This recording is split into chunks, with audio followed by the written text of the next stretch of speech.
It's Thursday Night Live. I'm Dan Marati, along with my partner in crime, a man you're going to be seeing probably a lot of this Saturday night as we get ready to go back to the 90s for our 20th anniversary back at Memorial Hall in Melrose. The fans, I'm exhausted trying to get ready for this event. My pitch work may not be what it usually is. I may be a little bit more blunt than usual, which is almost hard to fathom, but we're a little late as usual. We've had a lot going on preparation-wise. I have a feeling it's going to be an extremely late night for me here, as there's still so much work yet to be done to give you wonderful fans the best experience and the best value in professional wrestling this Saturday night, November the 13th, Memorial Hall, Melrose, Massachusetts, our 20th anniversary as we go back to the 90s. But tonight we are going to go back to the 90s as well, Charlie, as you got all dressed up to watch Starrcade 1991. I did get dressed up. Yes, very. Because I actually had a little bit of an accident yesterday. What kind of an accident? I had a motorcycle accident. Really? Yeah, I'm fine. If anyone wants to know. Yeah, well, I was getting worried for a minute. You weren't going to make it on Saturday. I have a slight sore shoulder and a little bit of a scarred up knee. Where did this accident take place? In Saugus, because what happened was those nasty Saugus people. Yes, and this is not to be funny. This is actually anyone who rides a bike. I know Quincy rides a motorcycle. He's out there tonight. He's an animal. He is. But my front brake locked up. And I said, okay, let me go home. And as I turned home, I was worried about the brake. I didn't see the leaves in front of me, and I slipped about 15 miles an hour. I have a little bit of a swollen knee. That's why if you see me walk, I can walk fine. I'm just not going to run around on Saturday. You're going to have to walk very slow, like maybe some of the legends. I might have to walk with the legends, yeah. So, Marty, if you're out there, Marty, you can't be, pinching my knee or whatever you do.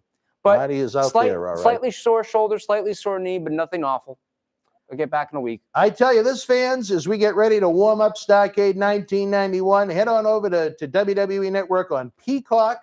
I am trying to get a link for you because I finally got my Wi-Fi to work. Mm-hmm. It is, if you want to start clicking, it's actually season 9 of Starrcade. The 9th Starrcade? The 9th Starrcade. Wow. It is season 9.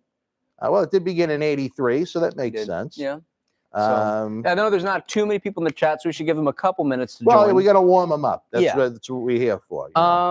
Anyone out there? Entertainment and humor. We got Quincy Rastani here tonight for all those that enjoy Quincy. Oh, gosh, Quincy. Now, Dan, I know that you have done so much work because you complain about a lot of it. Yes. But can you just tell the people, not the whole story, but just can you give them a little snippet of some of the things you've been doing the past few days or the past couple weeks? I couldn't even begin to say it here. I'm going to put the WWE Network link right here. Again, I am mentally, physically exhausted, but we're going to have some fun tonight. What time is it now? 7:21. We'll give them 2 minutes to try and start to filter in. Looks like Starrcade, they didn't edit this much. 170 minutes, so about 3 hours. No, great. So, the night I would have liked the short one, but in Dan luck. But again, we thank everyone that is planning on joining us Saturday night. Those that got their tickets already, my God, what a nice reaction it's been, where there's been so many changes, and I mean so many changes to everything we've tried to do. Everything we've done and hyped and pitched and promoted has been in good faith to try and give you guys some action and excitement. But man, it's been brutal. I mean, so many things that are out of our control, but we make the best of what we have. And I'm going to tell you this, you're going to have a great night of memories in professional wrestling with the superstars and legends of yesterday, today, and tomorrow. As you guys start to pile in, are you guys getting ready for Starrcade 91? I see Lazy Bum is with us. I see Adrian Carlos is with us. Who else is out there? Don't be shy. Dan, I have to say, we're kind people. You might be. Let me give some props to your phone for still being alive. I know at some point it's been in jeopardy of losing its life. I almost broke it today. I snapped and I started smashing it violently off of the desk. Just too many messages all at once? It was a lot. I just heard from my good friend Leo Rush. Oh, how is Leo? Is he still? It's his birthday. So, Leo, if you happen to be watching, happy birthday to you. Leo, happy 38th birthday to you, my friend. John C. is dog sitting tonight. What kind of? Does he I don't have know a dog? if that meant his hair or an actual dog. You know, I know, actually, a quick side note, this little presentation behind us has been put together by me. I did take That's why it looks so lousy. Native American Tatanka. I did take the liberty of throwing out that John C. Photograph picture with him and Randy Orton because I know that was junk. But besides that, everything else is put up. Well, yes. No, you said it wonderfully. I don't know, really remember what you said. I'm going to pop open a cold one. Rick B, how are you, brother? Rick B, unless you are sitting and eating, enjoying the show, you do have to have a mask to enter and get in, or the wild beast that I've been dealing with, the Edna Garrett of Memorial Hall, the Jack the Clown of Memorial Hall, will not let you in. She will hunt you down like a savage, like Phil. She has me. And Phil is here too. I know Phil is going to be there Saturday night. I saw his name on the list.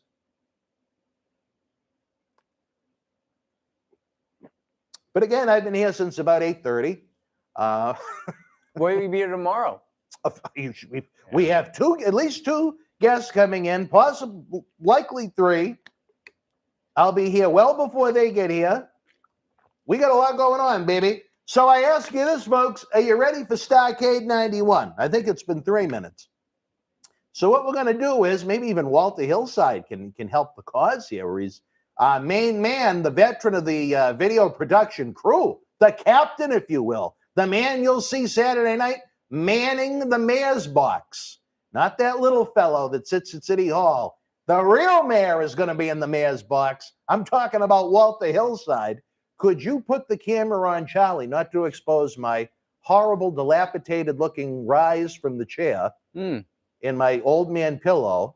Oh, I thought you were going to switch the camera shot, but you know, why not just switch be it lazy? right to me. Right where the camera loves it. I was so happy for Walter to come by.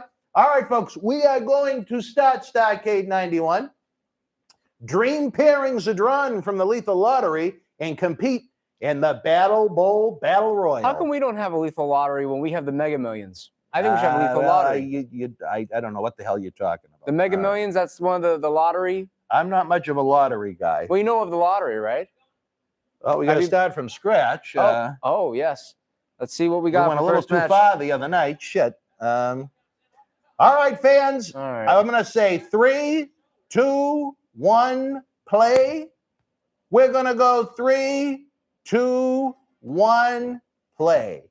Let's enjoy some old Starrcade. I was going to say 97 for some reason, but I don't want to jump the gun. That's a World Championship Wrestling presents the Lethal Lottery. Look at the list of plethora of superstars lined up. You know, 90. I know they weren't doing the best in 91, but when you look back at that whole roster, it was pretty good. Well, towards the end, some lackluster names tossed in. But Walter, have you ever seen Starrcade 91? I have not. Well, you didn't miss much. Well, I mean, don't give it away.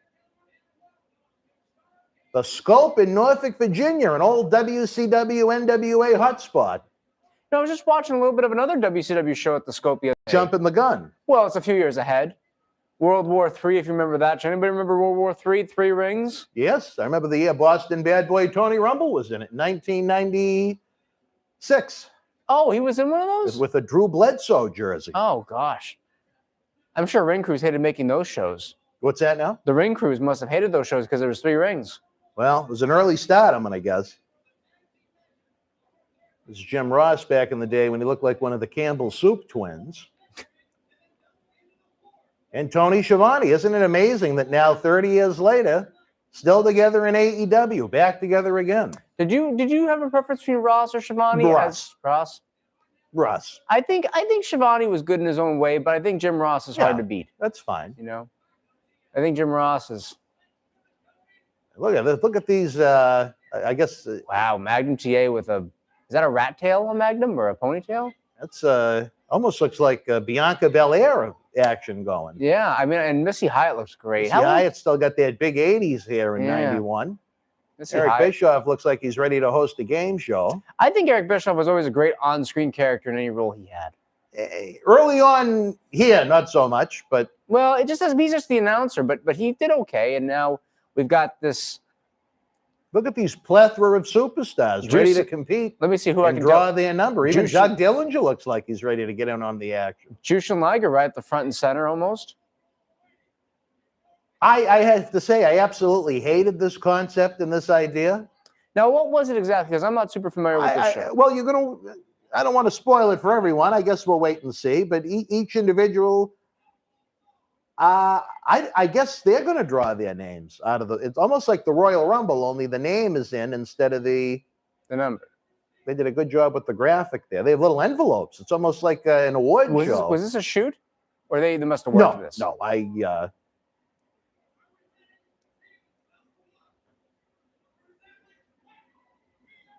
Michael P.S. Hayes. You taking off, Walter? We'll see you Saturday morning, my friend. Bye, Walter. Walter will be running the show on Saturday from the video production point of view. If it comes out great, you can thank him. If it's not so much, well, blame him. All right. We got Tracy Smothers. And the late Tracy Smothers, the man that passed away, I believe, just last year. Love Tracy, but those are some awful-looking colored tights and boots. My man, well, and one of my boys, and I hope to see him in this chair one day, Buff Bagwell. It's like a super soaker when you used to watch Buff Bagwell. I love Buff. Jimmy Jam Garvin. Love his podcast. And Jimmy he has a podcast? Yeah, he does. Buff Bagwell? Rebuilding Buff. It's good. There's a lot of rebuilding that needs to be done. Well, he's my boy. Marty says he's a good guy. So this is a weird team. Well, you would think you'd have Garvin and Hayes, but battable rules. Anything can happen, right? Anything. Well, look at this. You have tag team partners going at it in the Freebirds. But this is kind of interesting, But Bagwell, oh my God, he might have been a year and a half into wrestling at this point. And right after his run as the Handsome Stranger. You got some camaraderie right there with between Garvin and Hayes. Hey, Matthew, how are you, bud?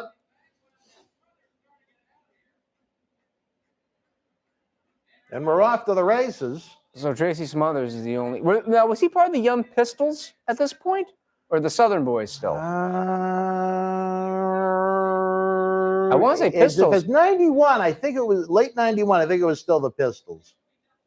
Was it the Pistols and the Southern Boys? I thought it was the Southern Boys. I think they changed it up a little bit. Is there anyone I didn't respond to?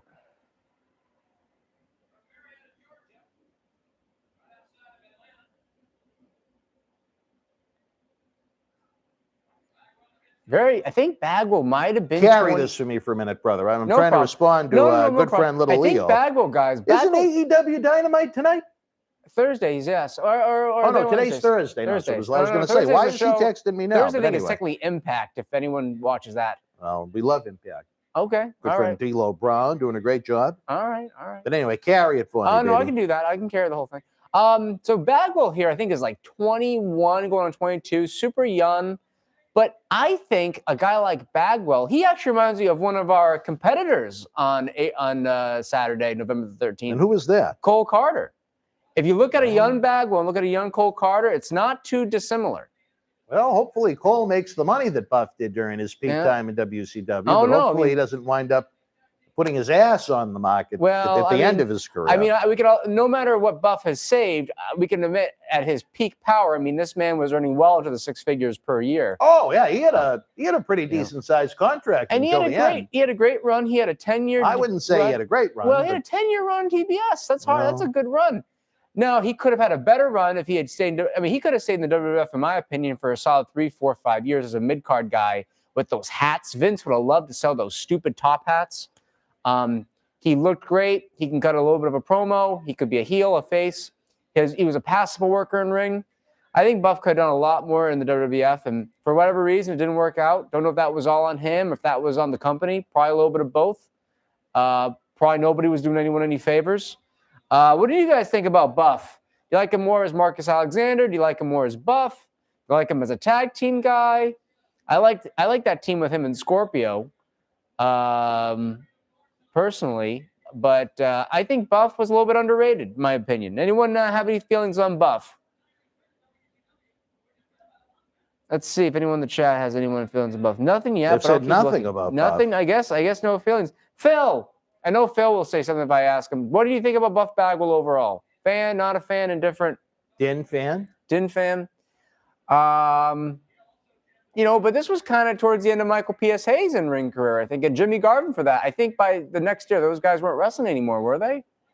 I'm trying to think if they were wrestling in 93, 94. They might have somewhere. Hayes was still around doing, I don't want to say enhancement work, but he was working a lot of small shows with them up until, if I remember correct, early 94. All right. Rick B. Garvin was gone very soon after this, Rick if I B remember right. Rick B says Buff was good in the NWO. Phil says Young Buff was good and an irritating heel later. Yeah, I think once he hurt his neck, that was the end of his physical in-ring ability. You know, because a lot of times the guy breaks his neck, it's the mobility changes. You know, no, you're 100%. I broke mine. I mean, Look at how mobile I am. Changes your life. Matthew, I have met Eddie Guerrero. I didn't know when did his mom pass away. I didn't hear about that. Boston, you're right, baby. The hottest ticket in town, November the 13th in Melrose.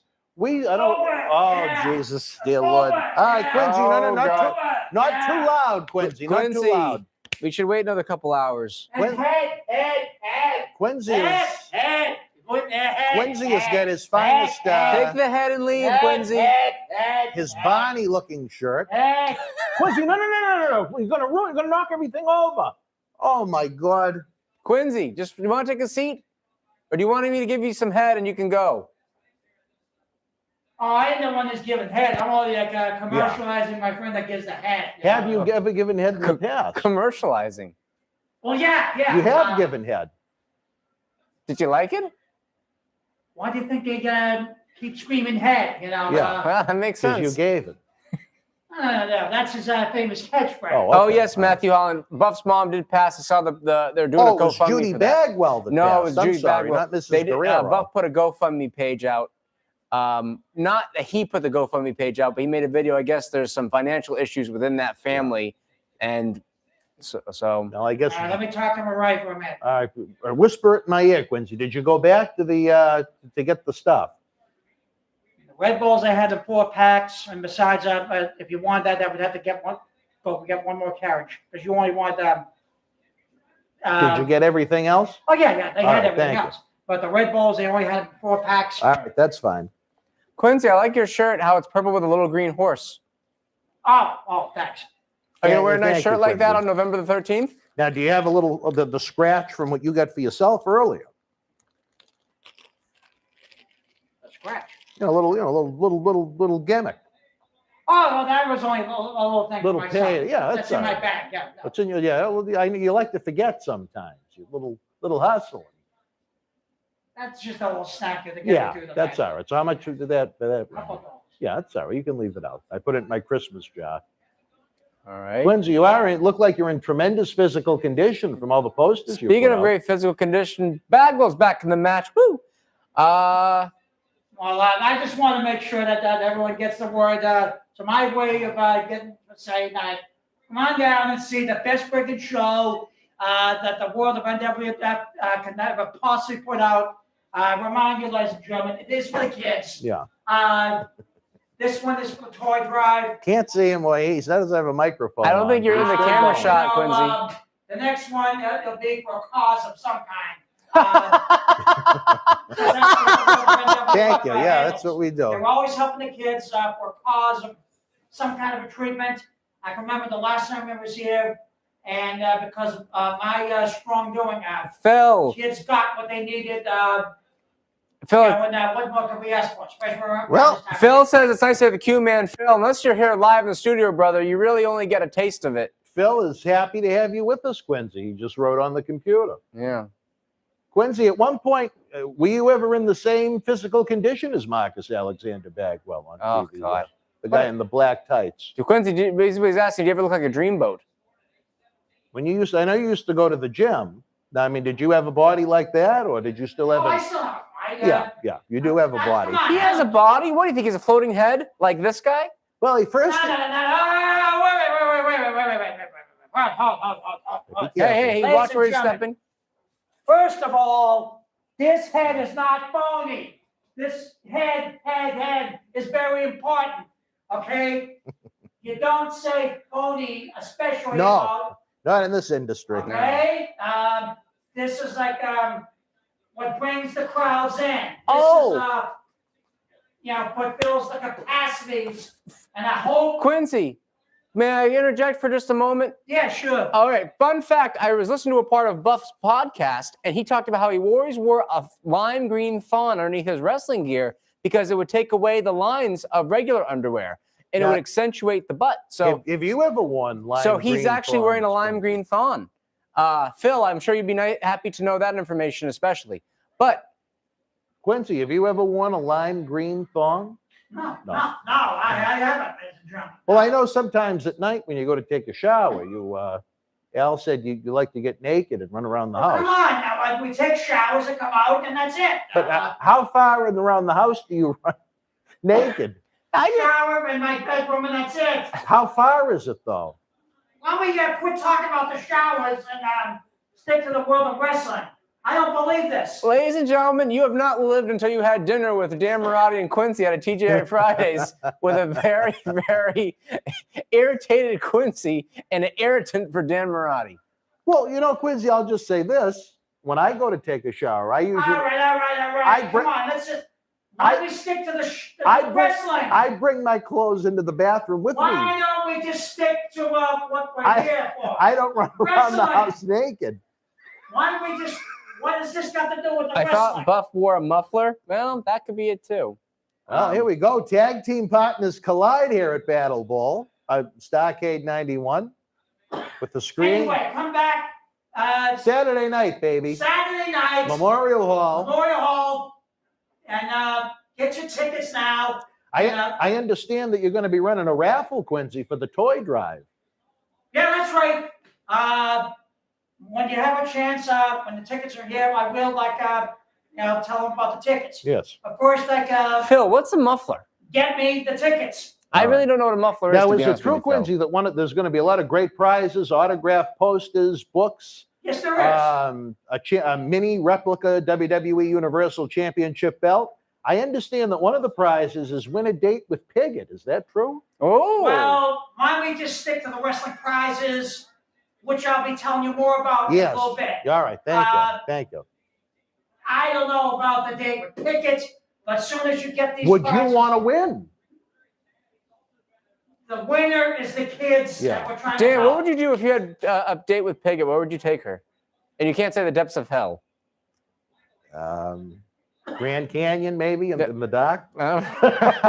Anyway, get those tickets ready. Yes, I will get be them coming ready. back All in a right. little Come bit. back in about an hour, Quincy. Yeah. Come and get me because I gotta go drink some milk. Drink Hey, some milk. And Be careful on your Very bike. careful of the wires. Be careful riding your bike. A lot of leaves. I fell the other day. You got in a motorcycle I got accident. into an Quincy. accident. who got to an accident? I did. I wasn't paying it. My brake was locked and I was paying attention to the brake. And because I was so fixated on the brake, I didn't see the leaves and I fell. So I got a scrape on my knee. I'll show you. See right there? Well, as long as you're okay. I'm And I okay. take it the bike isn't too badly hurting. No, it's fine. My shoulder's a little sore and I got a little bit of a slightly swollen knee, but I'm okay. Just be very careful Have you when you ever ride. have you ever got a little swollen over Piggott, Quincy? Ladies and gentlemen, be careful when you ride your motorcycles. Remind you to put the helmet on the head. Yep. Head. Yeah. I would have been in worship. Quincy was in a motorcycle accident once, That was a long time ago. and he flipped over, and his milk exploded all over the. That's just Were not you even drinking milk on the motorcycle while you He rode? was drinking and driving.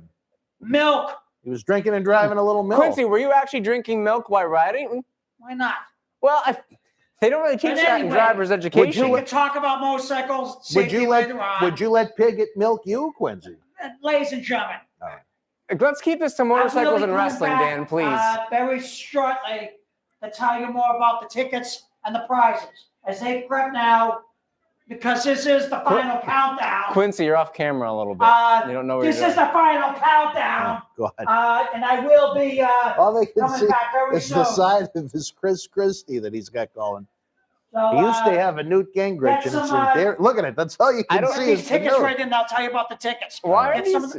Get some of the prizes ready, and I'll be telling you about the prizes. Okay, Well, we'll the do that. Freebirds didn't want to touch, and Marcus comes away, a man that was touched in more ways than one. Oh, I wish I was the one doing the touching. Quincy, let me ask you this. If you went over Piggott's house for Thanksgiving and you took a shower, would you get naked running around her house? Yeah, all right. Well, Quincy gives me too much material You know, to work with. I really Is wanted to watch gorgeous this Jimmy match. Garvin and Buff Bagwell advance into the Battle Bowl main event. Now, were you a fan of any of these four in particular, or they were just? None of them, to be Okay. honest. No, All right. well, I like Bagwell. in better years, I liked Hayes. I thought, Bagwell at this point was tolerable. Tracy Smothers, I think I appreciated with age. Bo Douglas told me he liked young Bagwell, but once he became buff, he wasn't a fan. I don't know. I was always a No, he Buff is fan. the captain after all. But Dan, do you like me? Matthew, I like everybody. he does like people. Check out the messages I get in the morning. I do. I was having this conversation with someone earlier when I was explaining how I basically broke my new iPhone. But let me try and see if there's another fire. Were I you need happy to with put out. Quincy's abrupt I'm not arrival? sure how else is on the what are you doing? A white curtain on the stage?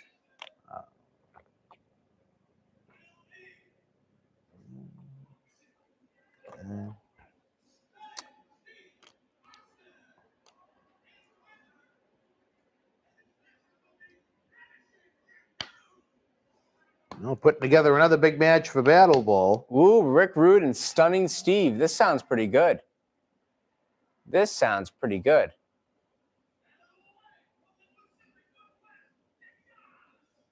Big Josh, who I believe was Matt Bourne. Oh, was that Matt Bourne? I believe your favorite, Matt Bourne. I liked Matt at one period of time. And then apparently he thought you were shorting him money. No, he was trying to hijack us Oh. for money. It was typical, I guess, of him, where he'd try and throw a fit in front of the promoter and say, "You promised me how much ever more." And I said, "Well, no, Matt, it's not what we agreed to. Would you like me to go print the email?" Which is why I like to do things in writing. And I actually had to use Pigot's office to search for Matt Bourne's email. Wow. This was pre-Pigot, though. No, it was still... Pigot was around. Yeah, it was Pigot's. Pigot was nice enough to let me use the office. I'll give credit where credit is due, as much as I detest her. Van Hammer and Big Josh. Van Hammer, talk about, nothing again, more. a guy that would look good, maybe a promo photo, but he had nothing once the bell rang.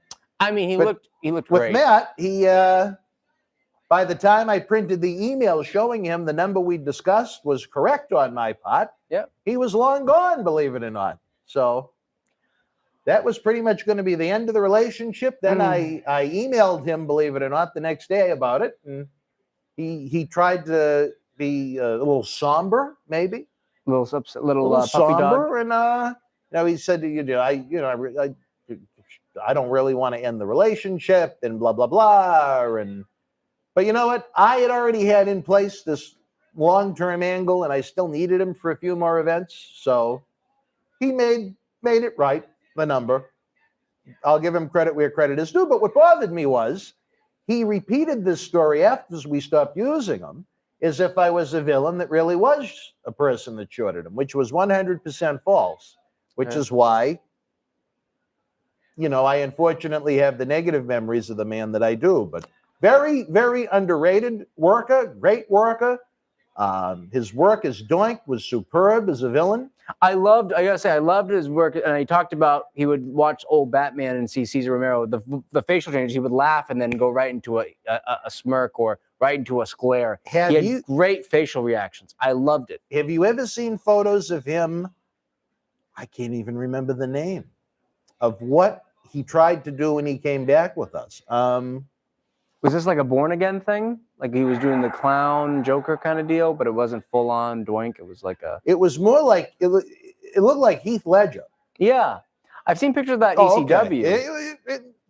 The body of work wasn't there anymore because the body was done. Yeah. And the end goal was, okay, here's another guy to make Warbeard Hanson look like a superstar and put him over. Mm-hmm.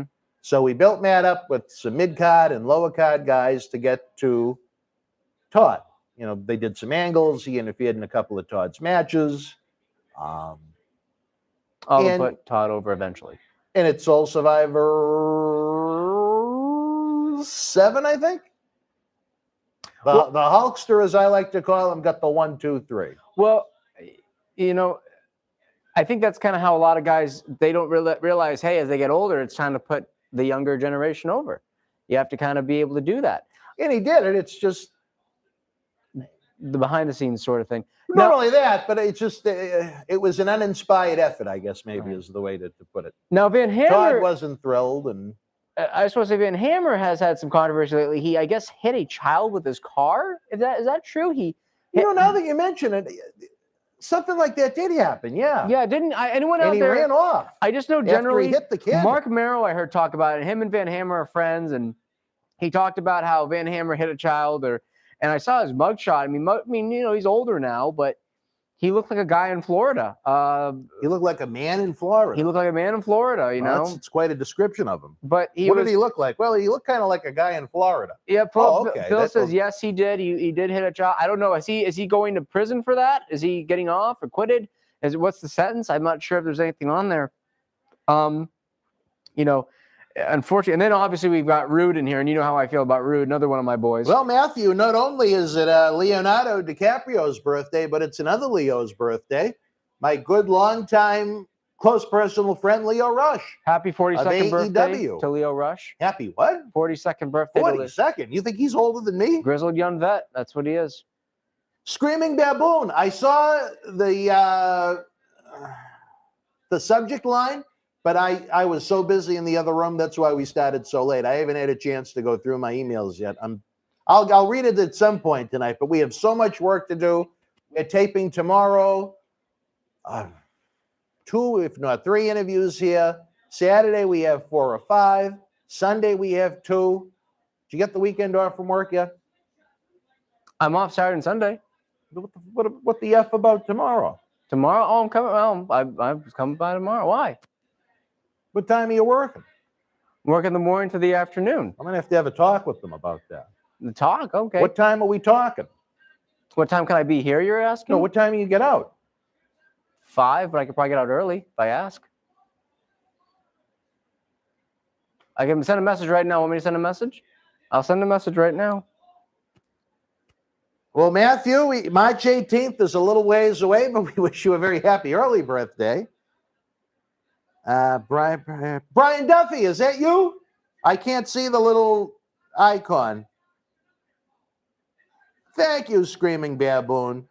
I'm trying. We not me. We, because if you folks read the thank you message that we put out on Facebook today, you know what? Even though I do a lot every day, 7 days a week, even on holidays, even on Christmas, New Year's, Thanksgiving, this tired, ragged soul is in this studio trying to produce great content for you guys because you're the best wrestling fans in the world.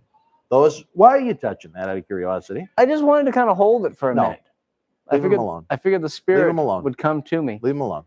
I wish he was going to be with us Saturday. Not Charlie, but Paul Bearer. But I miss his wisdom. I miss his insight. But one thing I think you guys are really going to enjoy, last night, Captain Lou Dater and I produced what's going to be part 1 of a 2-part documentary about our event Saturday night, our 20th anniversary extravaganza at Memorial Hall in Melrose when we go back to the 90s. We wanted to do a look at it before the event and then take a look at it after the event. So I think Captain Lou found it very enlightening. He said he learned some things he never knew about. And, well, which wouldn't be a big surprise considering I don't think he's ever seen wrestling. But anyways, I thought it was interesting. We went about an hour and a half, which was longer than we expected. But, you know, I am one that likes to talk. I like to tell the story right. If the experience happened, share it the way it happened, baby. The stunning Steve Austin just got stunned from, what the hell was his name? Big Josh. Would you ever think that man would go on to become, at his time, the biggest draw in the history of professional wrestling? Big Josh? No, not Big Josh. Oh, Stunning Steve. I think he was always talented, but I don't think Stunning Steve would have gotten over to that level. You know, it's kind of like with Undertaker. No one's going to pay to see Mean Mark, but Undertaker, different story. I think Stunning Steve was more authentic. I think it was more who he was. I mean, Stone Cold. Excuse me. Stone Cold was more of who he was as a person. Sonny Steve was just kind of more of a character. But Steve Austin was great, and he's only like 2 years into business here. He's very young still in wrestling. Yeah, much like Bagwell. Much like Bagwell. Probably was better than Bagwell Much. early on, but that comes from him probably being more of a fan of it and being more of a student of it. And you know what I thought was amusing? Well, not amusing, but when I look back at it, I always saw Austin as a main event guy, but I saw him more in the mold of someone like a Ric Flair. Yeah, no, I can see that. The Sonny Steve character is very similar to that. I never expected what it became. And good for him, it became what it became. Yeah. Ravishing Rick Rude right off the top rope on Big Josh. A lot of guys don't do the double axe handle anymore. I wonder why that is. Well, they go with the single. I mean, any axe handle would be good, as opposed to the flip you do into the twist.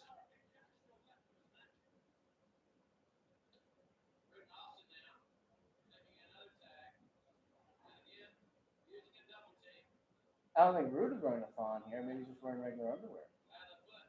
I'm glad you're observing this for the fans at home. Well, I just want everyone to know. For those that are visually challenged that want to know what kind of undertights Rick might have on. It's interesting. He's wearing his old tights because he's got long hair on the back. If you look at the ass part of it. Well, yeah, actually, you're right, yeah. I'm not just saying that to look at his ass. I'm just saying that because I actually just noticed him. Hey, he's got some long hair in the back. Very observant. Those are some older tights he was rocking. Because he had tights where he would have his face and he had the face of his foot. Then he had these generic tights that he'd wear on the house show loops, I think. Or sometimes on TV. So it just depended. I got lost here in the messages. What is there now? Oh, Roy Shires. Would you like to tell the people at home, or are we going to kayfabe who's going to be here tomorrow? Is that best to be kayfabe? Well, if you guys want to know, the lovely three-time WWE Women's Champion and WWE Hall of Famer Alundra Blaze is going to be here in studio tomorrow. Doink the Clown is going to be with us very likely tomorrow at some point, so we could have potentially 2 live episodes tomorrow, which, or I don't know, makes it difficult to put up graphics and times. And Saturday, we're going to have people all day, but no live episodes. And then Sunday, we're going to be going live with the one and only Duke the Dumpster Droese. So we have a lot of fun to look forward to over the next few days, in addition to the big live event and Fan Fest Saturday night in Melrose. And potentially a third tomorrow, but you don't want to say anything about the third, probably. Well, that wouldn't be all that much and it wouldn't be a live endeavor. What do you think about the match so far? Oh, I mean, I wish I could have watched it twice. Well, don't sound too excited. You think those were rats in the front row? Well, I mean, I didn't see any rodents. By the way, 2 rings here. Again, I wonder if the ring crew was a little upset having to make all these rings. Do they get paid extra for those rings? I'm going to doubt it highly, but you never know. Oh, I like how they actually do these camera shots of the different locker rooms. I think WWE should do that a little bit more. Reminiscent of when they used to do the WWE draft. Yeah, very similar. Which I know you I'd weren't. Still like to see them actually do it once, but I should say once. Well, the 2002 version was pretty good. Maybe they should do something where, like, instead of having NXT, they should have Raw and SmackDown guys meet and sort of like a Super Bowl kind of show, and then whoever wins could have like some sort of They do that at Survivor Series. It's the only time of the year, except for half of the Raw and SmackDowns, where the brands collide. Then either don't do it or never do it at all.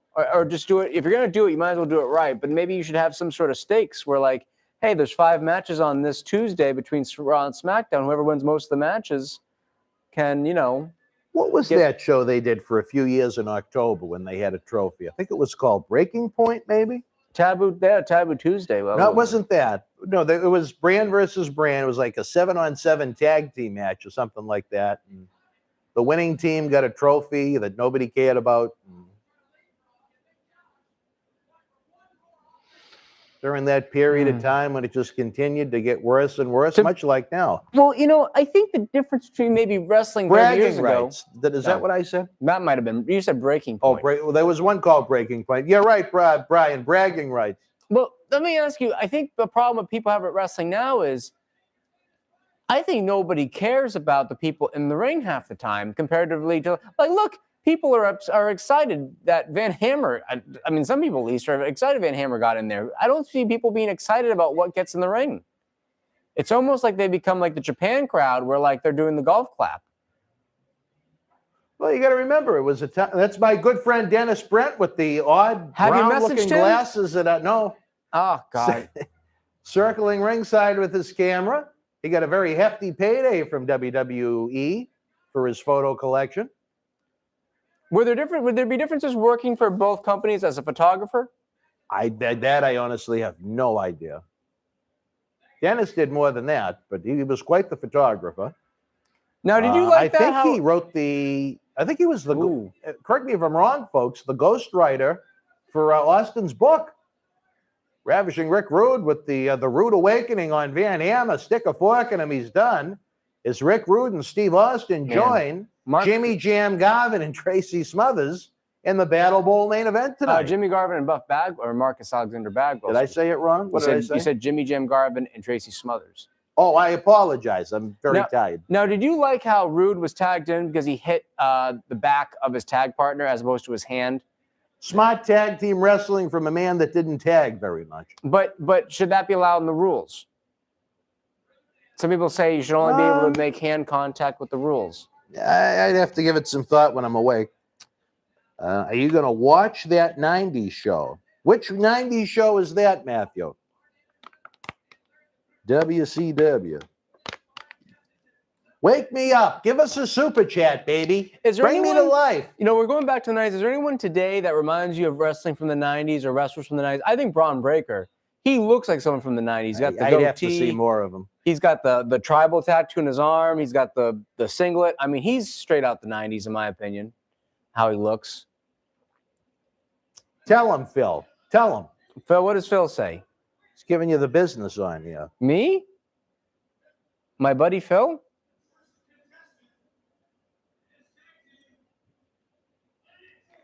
Here's a question I've got. Wait, I want to see who's picked next, please.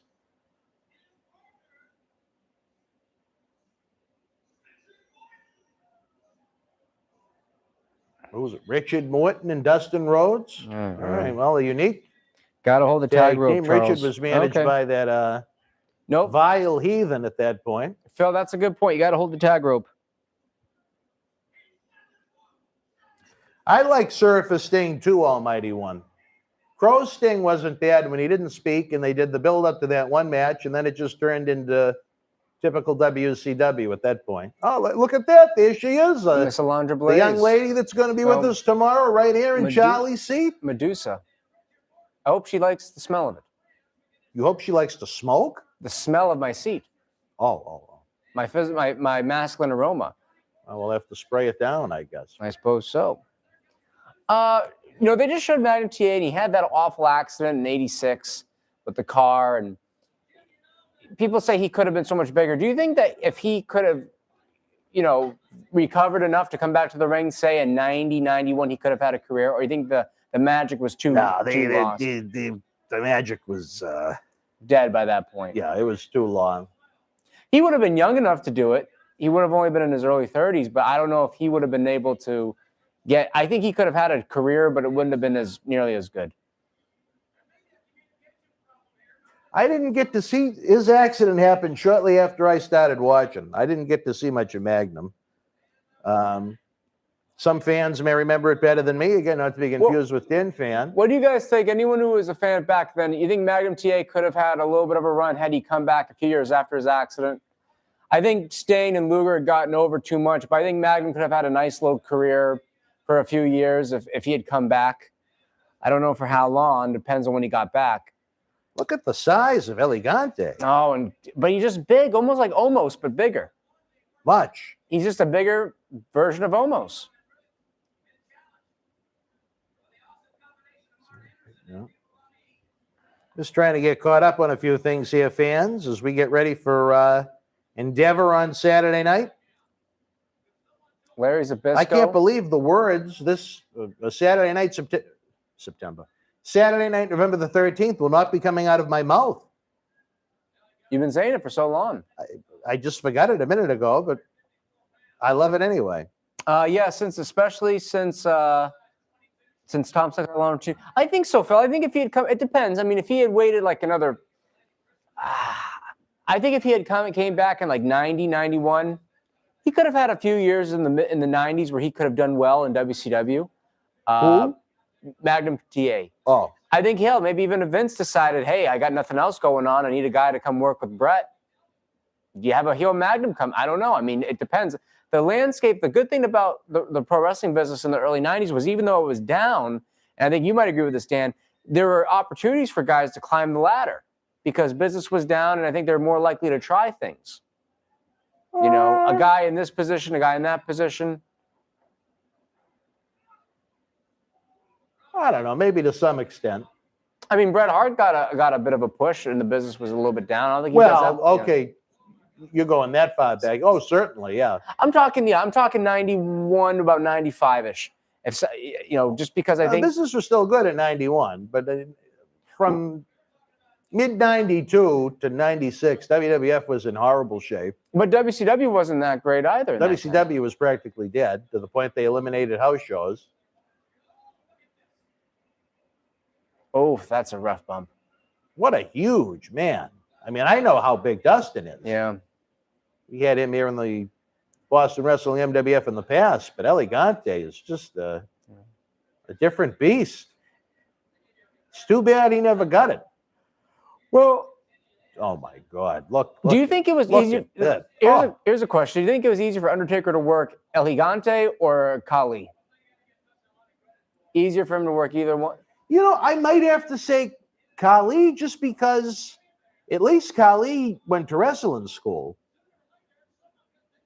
This was like a vanity project that didn't work out for the Atlanta Hawks. You know what I mean? Well, yeah, I can see that. I mean, well, not to say that Khali didn't look like he was made out of stone. Well, I think, first of all, Khali physically looked better than Elegante. Oh, much scarier. But also, too, it's two different times of Taker's career. One is he's younger Taker, and the other one he's older. But I mean, they had that Punjabi prison match, which was oof. But I would say it probably was easier for Taker to work with Khali, if I had to guess. Because he was more established and he didn't have to do as much. Swinging neck breaker from the living legend himself, Larry Zbyszko. What do you think about Zbyszko? I never really cared for Larry. Really? No. I kind of like his heel shtick. Well, I hate everybody. So. That's true. You just said you like everybody about 10 minutes ago. Well, I like them, but at the same time, they irritate He reminds me of an uncle I have. Really? Yeah, Larry Zbyszko reminds me kind of like an uncle I have. He's kind of like, doesn't anyone Uncle get that? Al? Like he's kind of like an uncle that everyone's got that's kind of funny and he's kind of annoying and he kind of eats too much. He eats too much. Well, look at him. He's a little plumper on the midsection. Well, I wouldn't say he's on the gas, that's for sure. Well, he's not in bad shape.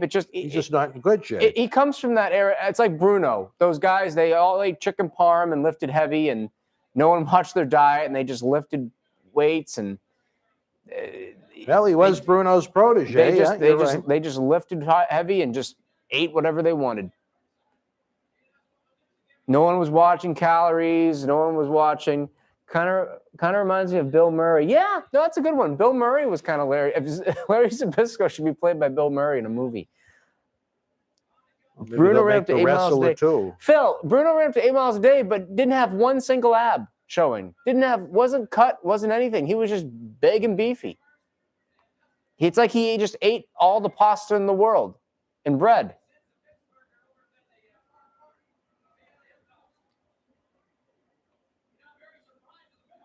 Tony Schiavone's very surprised at something, apparently.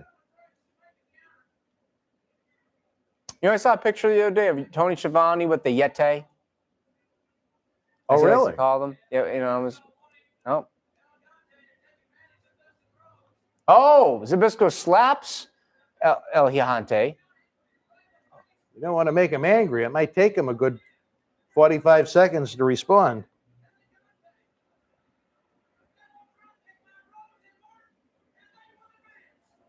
Well,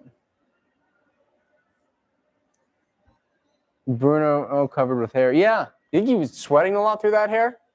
Oh, they hug. Look, they're hugging it out. Now, Ricky Morton, was Richard Morton here? Yep. So he was a heel? Yep. They didn't really change his look much. They just kind of Nope. had him in the mullet still. Yep. One-word answers to these questions, Sir Charles. Well, They've been asking in the chat if you're on the gas. Screaming Baboon. I lost 70 pounds doing that. Now we're on the Stairmaster every day in the highest speed because I heard Nature Boy and Bob Back used to do it and they had the best cardio. Yeah, those guys had great cardio. Stan Lane had good cardio from what I heard. 70 pounds. Well, CN Lane certainly had a lot of cardio. That's awesome, Screaming Baboon. That's great. Congratulations. That's a hard thing to do. A friend from down under, Screaming Baboon, good friend of Pittsburgh, Pennsylvania's Maria Davis. How was Maria Davis? Yeah, fuck Maria Davis. I think she's Butch Reed. Has he got some heat with Maria Davis? Yeah, she turned into an asshole, to be honest. But anyway, other than that, she's great. Oh, what did I do? See, wasting my time talking about a waste of time, and I distract myself from something important. Ladies and gentlemen, what do you think of Starrcade 91 thus far? As they're probably cutting out a 900 number commercial. I like it so far. It's not like anything else on TV right now. Well, that might be for the best, but I think it's better than some of the other shows we've watched. well, it's still early. Still early. No, Billy Kazmaier.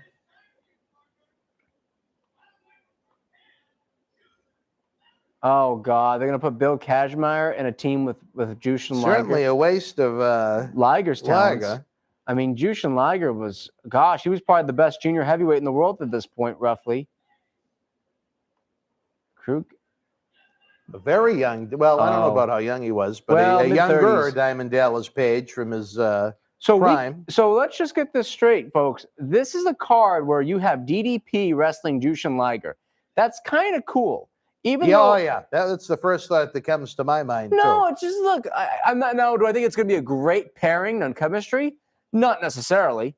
I can't see Page gelling with Liger that well in the ring unless they called every spot out before the match.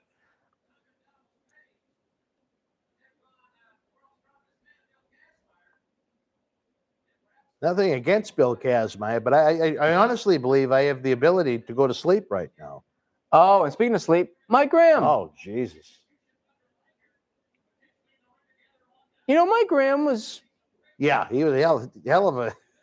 hell of a hand. Oh yeah, anytime you knew Mike Graham was going to be on, DDP Diamond Cuts. you all sat around. Listen, you could say, "Oh, Charlie, that was the first thought anyone had," sarcastically. But does anyone else give a damn about Bill Kazmaier or Mike Graham? If I look in that ring, who's the two guys sticking out to you?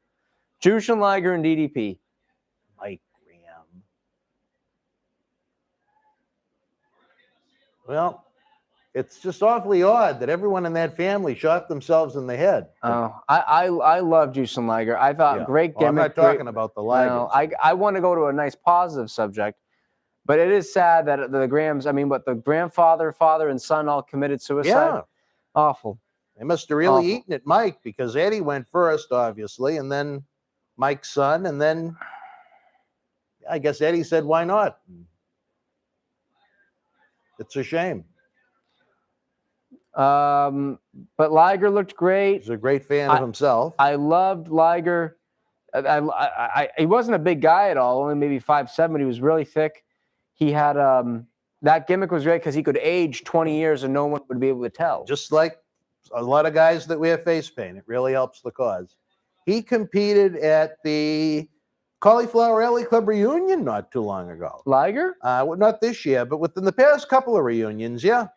Yeah, he had never been, and he wanted to attend, and he decided to hook it up on the independent event that took place as part of the reunion weekend, which was the folks on hand. Got Ada Johnson was in the crowd. I remember that. Who? Ada Johnson. I thought you said Ahmed Johnson. No, not Ahmed. Ada. Mrs. Johnson. Oh, well, she wasn't there this year, but she was a regular attendee. I don't know. Oh, well. I don't think Mike Graham knew what was up with Liger. I don't think he knew. He didn't get the style. Even Liger's like, yeah, like just go in there. I can't deal with this jabroni. What was his gimmick? I guess he's just American. He was strong really guy? strong. All right. I always liked DDP, and I always liked I always said he had cool gear. He had a cool style about him. He had a lot of different gimmicks. He had Kimberly. He had the bubble gum. He had the cigar. He was really trying, you know. I was never a big DDP guy. You're not a big anyone fan. Yeah, he's just. Do you like Would he have anyone? ever got as far as he got if it wasn't for Wife Swap? Oh, come on. Oh, no, honestly. Well, I mean, you know. But he was talented. He worked at he got to that I level. respect the fact that at his age he worked as hard as he did, but No, I mean, it was almost like his feud with Randy Savage was excellent. I don't know what Randy saw in him, but Randy went out of his way to make him look like $1 million. well, if Randy Savage puts your endorsement on you, it's good enough for me. I did see a match he had. He had a bunch of matches with Mark Merrow when he was Johnny B. Bad. Excellent, I thought. Oh, yeah, that hell of a feud. I think Johnny B. Bad's one of the most underrated workers the last 30 years, but that's me. Johnny B. Bad? Mark Merrow? See, you're Even so the angry. set thought you were ridiculous. So, have you seen his shooting star? Oh, my God. Smooth shooting star. I'll give you that. That's nice, but I mean... Phenomenal athlete. Looked great. What a waste in WWF. Well, that's WWF using him. I mean, you know, he knew one thing. He knew how to be Johnny B. Bad. He knew how to act like Little Richard. Other than that, he could not do anything. A lot of pro wrestlers only know how to do one thing. No. Batista only knows how to do one thing. Be Batista. Well, a lot of guys don't. No one wanted to see Little Richard at that point. Well, I guess I think Dusty Rhodes wanted to see Little Richard, and that's why I made him the gimmick. But anyway, you know. But Johnny B. Bad, good for him. Dennis, get a nice picture, Dennis. Johnny B. Oh wow, I don't Mark Merrow. Mark Merrow was great. As Mark Merrow, as Johnny B. Bad, I thought he was a little bit better. I'll give you that. He was a little better. Best shooting star press I've ever seen in my life. He wasn't terrible, but he was just first guaranteed deal in WWF. Well, yeah, I'm sure they regretted that one, other than the fact they loved Sable so much. And Sable before she sued them for $110 million a couple of years later. What did Sable do? She brought no looks. Did not look good at all. You don't think Sable looked good? Okay, here's my theory. It's like in the 1950s, they didn't have internet porn, so anyone who wore a short blouse was kind of sexy. The same thing with Sable. She was at the right place, right time. Missy Hyatt had talent. She could actually do things. Sable looked like just a chemical enhancement. You know what? I'll give you that. It was all look. There was no substance to her, but I enjoyed it. Does Sable look better than a lot of the girls out today? Not saying she doesn't really. Who does she look better than today? What's that? Who does she look better than today? In wrestling? Yes. Who doesn't? Sasha Banks? I'd take Sable any day. Oh, Overland looks? Yeah. I would take Sasha. I would take Sasha, Bailey. Bailey. I think Bianca Belair looks better than her. Bianca Belair is very attractive. I'm not particularly fond of that. I know you're a big python that looks like she has coming out. Oh, please. The last girl. There's not enough Viagra in the planet for poor Doudrop. Well, ask Johnny Cena Sr. about that one. I asked him if he'd make love to Doudrop. What did he say there? Well, I asked him if he'd drop anything, but he really didn't have much of a response. Well, and I'm not saying that this is right or wrong. Much like myself, he expects Doudrop to be on the dropped list sooner than later. Okay, here's a perfect example. Eva Marie. Eva Marie was kind of looked at as this generation's Sable. And Eva Marie. Oh. I don't think Eva Marie was as pretty as Sable. Oh, I would take Eva Marie. Well, I tell you this, in person, I thought she was the prettiest woman I've ever seen. Sable? The night I was attacked and assaulted by Brock Lesnar in New York City. What was that story about? Is that something for the book? Well, I was physically assaulted, but I don't think it was intentional by Brock Lesnar. Did he hurt you? Unintentionally, I took a bump, and Sable was kind enough to see if I was all right, and then Brock Lesnar practically pulled her into Times Square. So what's the story there? What's the backstory? Well, I was running late for an endeavor, and I had no idea that apparently that there were fans at this hotel, not Den fan, but wrestling fans, waiting in the lobby I had no idea Brock Lesnar was on the other side of the, what is the doors called that spin? Oh, like those revolving doors? Revolving doors, Yeah. yeah. And Brock, I guess, was so anxious to get away from these people that he just decided to push the rotating door. Well, as he pushed the front of it, the back end hit me, and I went flying into the other end of the rotating door as I rolled around, not knowing what on earth happened to me. Yep. Then I look up and I saw, it was almost like a dream, Sable standing over me in a leather jacket, asking me if I'm all right. And then he just yanked her by the arm and off they went. What year was this? 02? This was March of 04. Oh, right when he was leaving. He was literally out the WWF. It was WrestleMania weekend. Wow. He couldn't wait to get out of there. Literally. Yeah. And other than Goldberg, I think I may have taken the final bump for Brock Lesnar before he left. You know, Mike Graham with this great technical wrestling. I don't know if I think there might have been a little bit of a styles clash with Mike Graham and Liger. I think Liger was a little maybe doing a little too much for Mike, and maybe Mike just wanted him to kind of slow down a little bit. You think Mike was going to hook him? I don't know about that, but I just think it was just, you know, generational difference maybe. No. Mike didn't exactly go all out on the expenditures for the ring gear, but Oh, I like very the old technically school. sound. I like the old school looking gear with the granny panties and the boots with the stars on them. I like that. Wish more wrestlers wrestled in that. He almost looks like an Indy Armstrong. Yeah. But yeah, I thought. I mean, I think Eva Marie. But a lot of people didn't like the fact Eva Marie couldn't wrestle. But then again, why would you have her wrestle? I would have never brought her back. I have no idea what they were thinking. And then they let her go again. The fact that Doudrop got the push out of the two of them is even more amazing. Where does the name come from, Doudrop? I have no idea. Well, are you a fan of I Doudrop? hate Doudrop. Why do you hate her? She might be a lovely human being, but I have no interest in seeing that on a wrestling TV show. No character. Looks like a hippopotamus running down the aisles. Well, what about a lady like an Awesome Khan, or is that different? I loved Awesome Khan because she was good. She was badass. She had a good look. She had a good gimmick.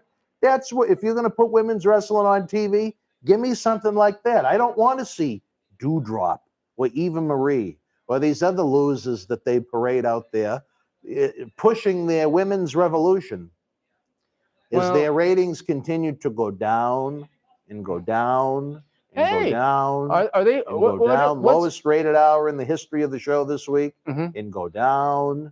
Go down. Well, they just how low can you go? They're pushing. I mean, but there's nothing interesting. They're pushing Survivor Series. The main event is what, Big E and Roman in a non-title match. Why would anyone want to see that in a non-title match? Wouldn't you want I think right now the Raw roster is maybe as bad as it's ever been.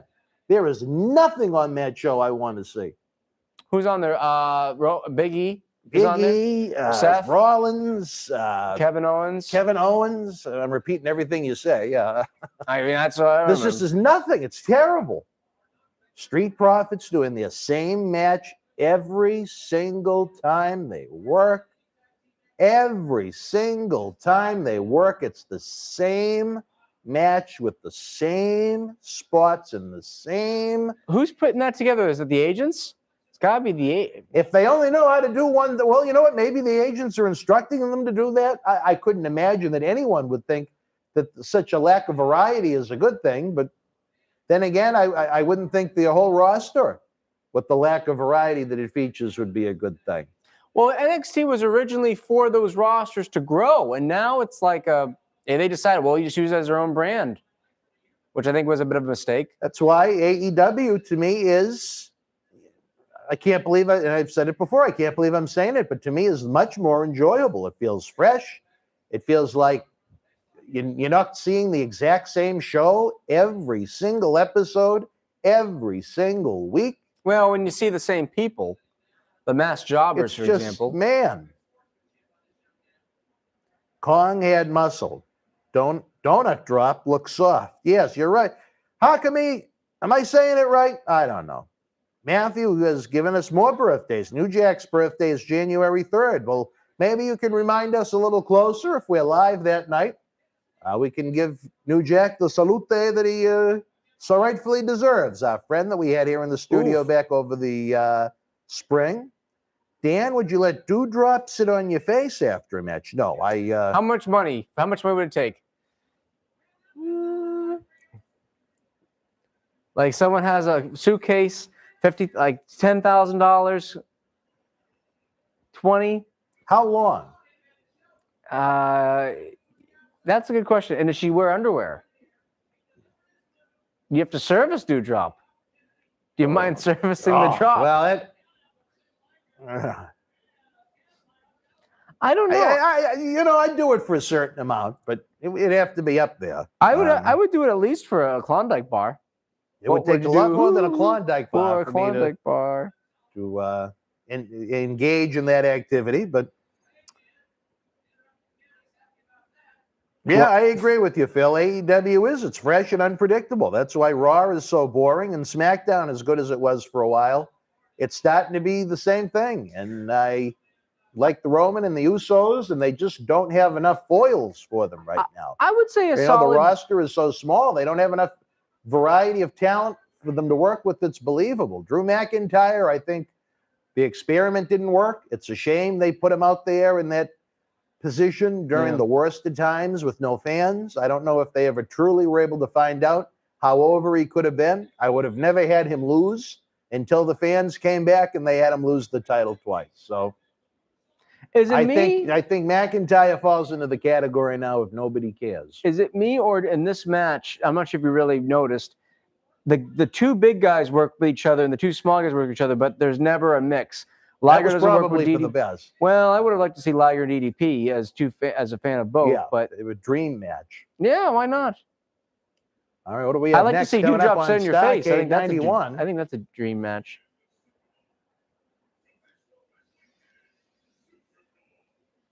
Ooh, very creative.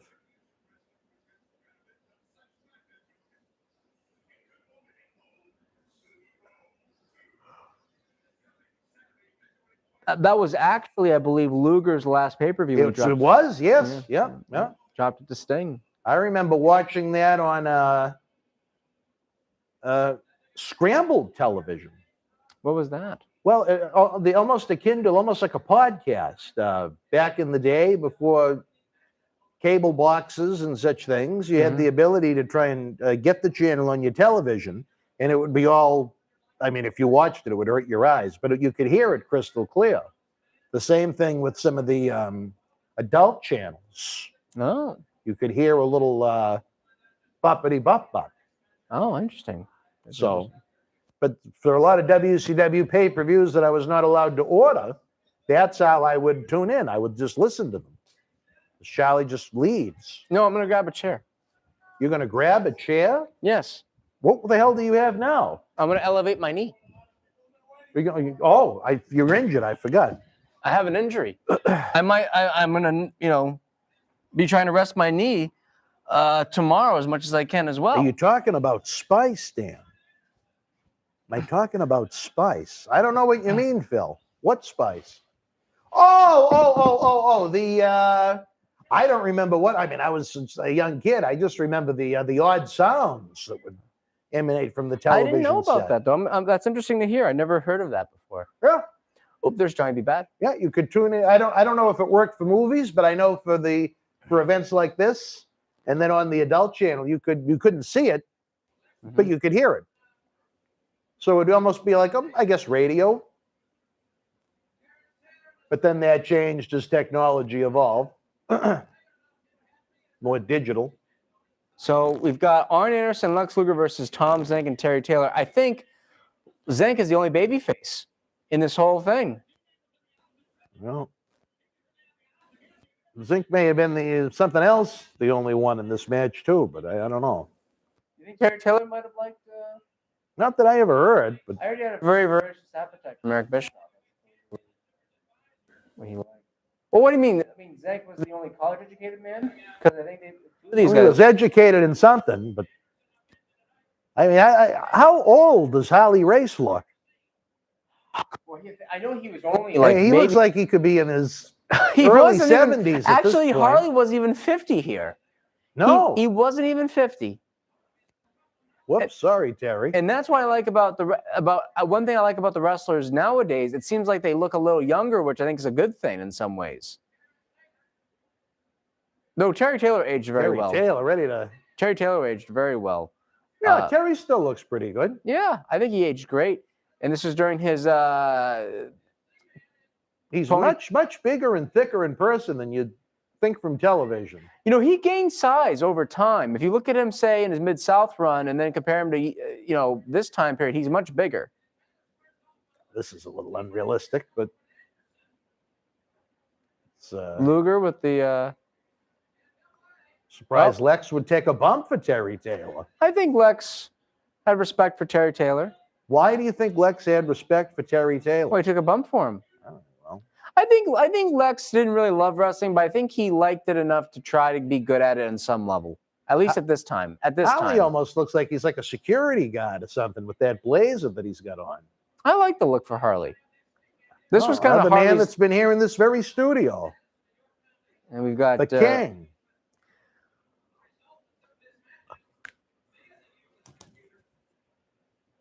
Zank and Luger, two great bodies. I mean, especially Luger. But Zank looked great too. Yeah, I wouldn't mind that physique. I could tell you, I always liked wrestlers in white boots. So you like the white boots? I like the white boots. I like different colored boots. I like the white and the different colors. So one thing I didn't really like about the Attitude Era, it seemed like all the guys wanted to wear black. Well, that was the era. Oof.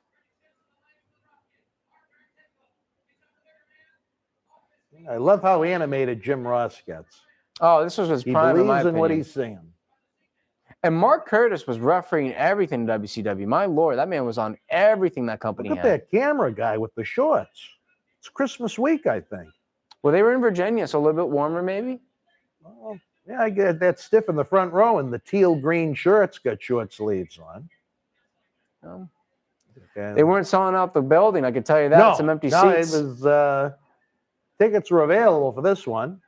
And this is still during the Jim Herd days, I think. That guy with the suspenders. He's got looks like a T-shirt. Does anyone know, was this during Jim Herd's era still? Look at the guy sitting next to the guy with the suspenders. What's wrong with him? Oh, God. Does he have glasses on that are down around his face? Is that a male? Is he wearing a coronavirus mask? Is that a male dewdrop to you? Wait a minute. I'm going to go back to the guy sitting next to him. Go back to the hard camera. Come on. This is a hell of a crowd they have at the Norfolk. Look at the guy. With the bald head? What? No, the guy next to him. What's wrong with his face? What does he have on? Does he have glasses? Like brown reading glasses? Or that can't be his face. Maybe it is. The hefty guy's yawning. He's bored. Is that enough for Terry Taylor? But was this Jim Herd's time still? Yes. Okay. I don't think Herd left until, what, early 92? I believe so. Yeah. But I'm fascinated by the guy. Look at that guy. What is wrong with him? Are those glasses? What is on his face? Can you see it, or is it just me? Which guy? Show me the guy. The guy sitting next to the heavy guy with the suspenders and the big teal green T-shirt. Wait till they switch back to that. That guy, right over Holly's shoulder. Oh. What does he have on his face? Maybe that's his face. It can't be his face. I mean, it looks like he has a coronavirus mask wrapped around his nose. It looks like one of those fake president masks. You know what I'm talking about? Like Point Break, they have the fake president masks. No, that looks like a real face, but I don't know. Terry Taylor wore a ponytail all the time in this era. I wonder why. Well, was he Terrence or Terry in this match? I think he was still Terry. Terry was really good. I think at one point he could have been a potential NWA World Champion. I really do. Really? I definitely think he was in consideration. Let's see if we can find this mystery man that you like so much. There he is. Look at him. That's his face. He's just got a weird looking face. What is under his eyes? He's got big glasses on. Those are glasses. Those are glasses. Why are they brown and why are they around his cheeks? Because maybe he's just peering over. Maybe he's trying to get a better look. Maybe those are for short distances.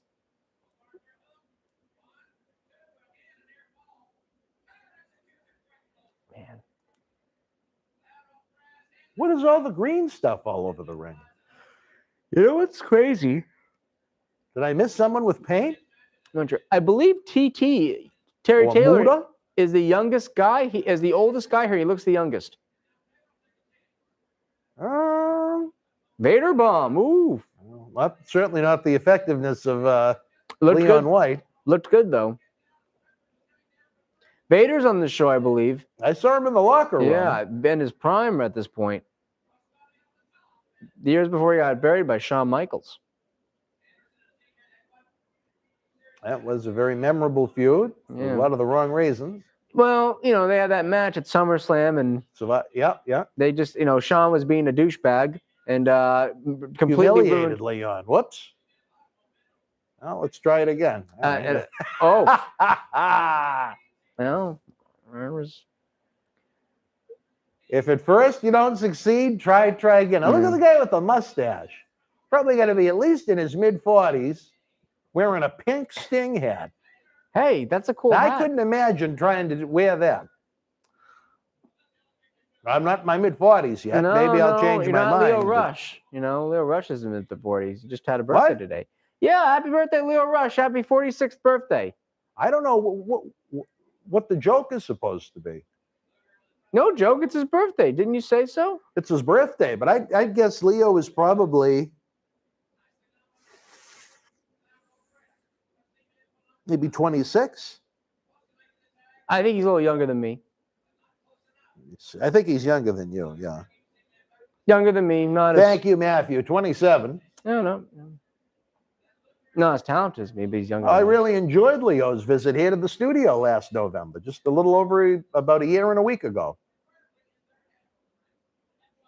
We surprised baby Marty when he was doing coronavirus school from home. We popped by, and the recent WWE superstar was at his front door. He was taken aback. Ooh, nice move there by Z-Man.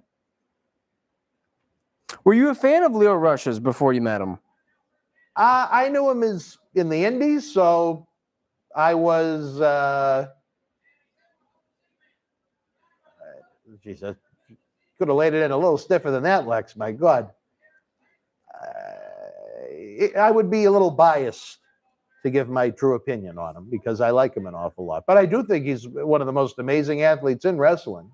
Do you think his size hurt him from having a bigger career? Because he's a very small guy. I thought his role with Lashley was perfect. Well, no, I know, but as Oh. an in-ring wrestler.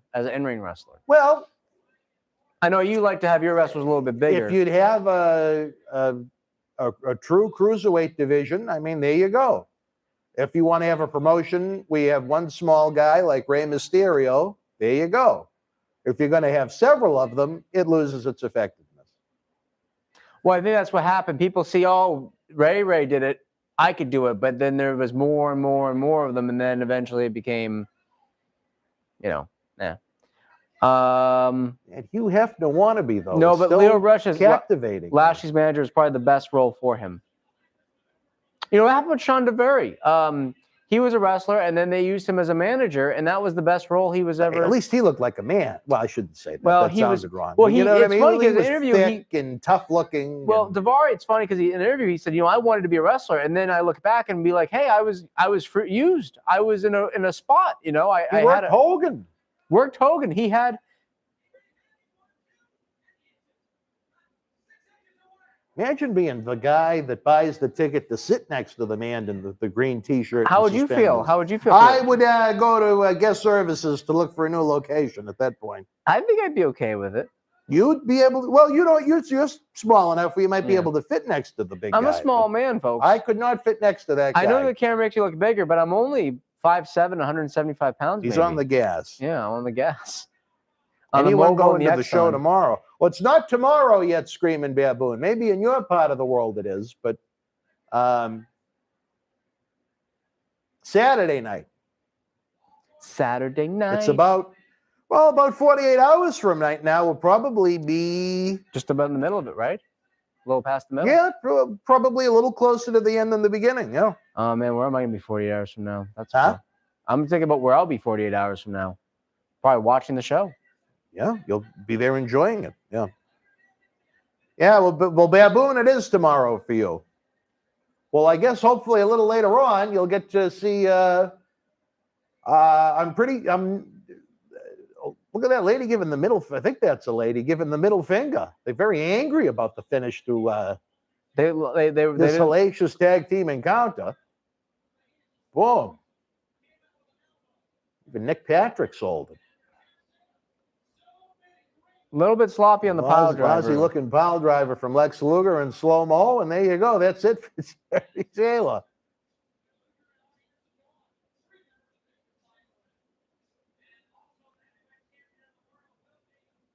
Look, a reunion of Horsemen members.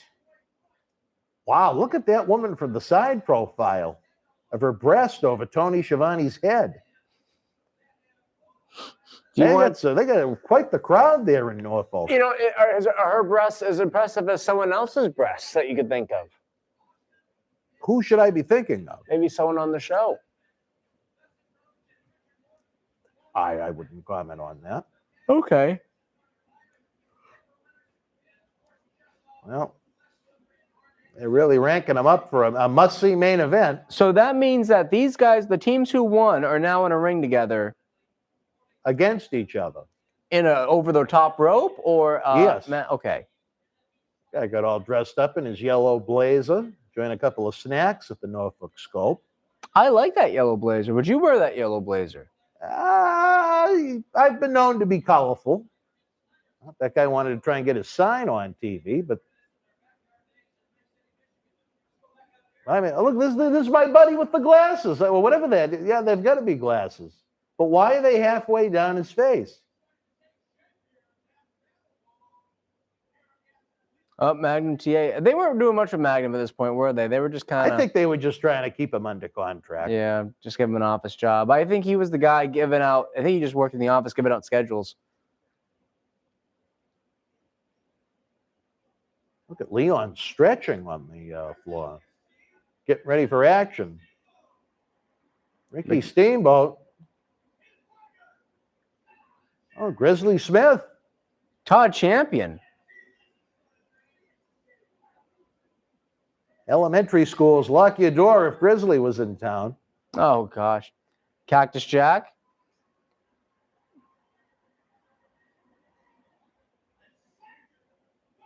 Well, Buddy gave it away a little bit by getting up a little too early out of his chair, but that's all right. Oh, wait a minute. Oh, God. Is he going to bleed for Abby?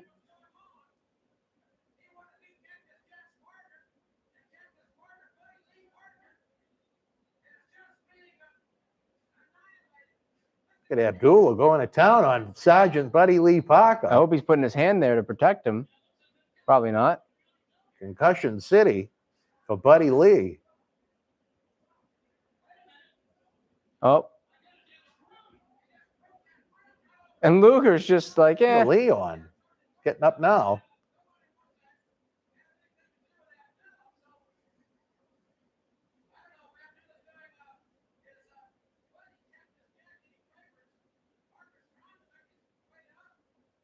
Well, what do you think's going to happen in this one, fans? Well, this is the guy in the shorts making his way through the.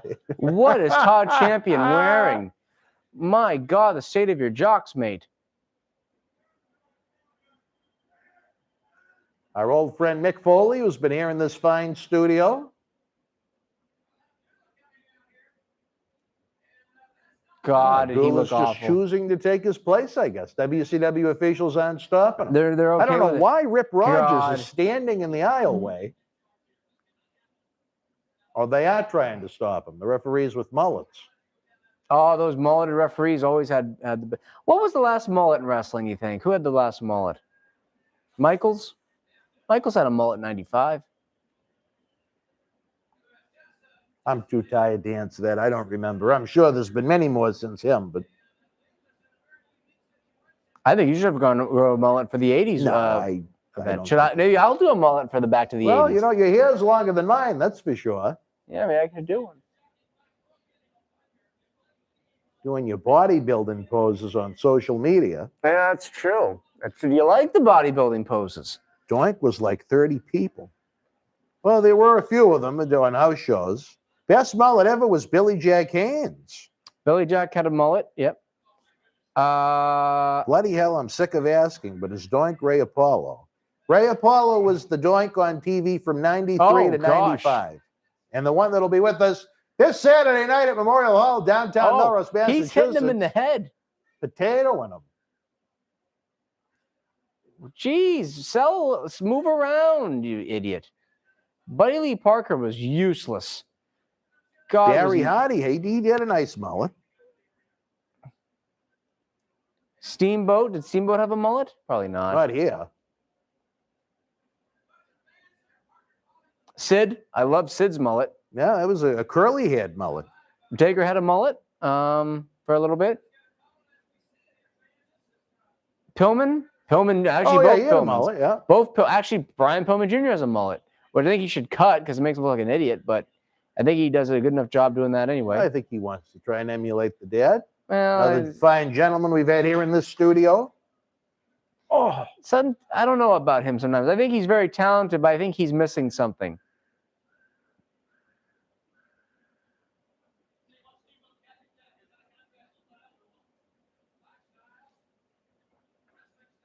Basically a handicap match at this point.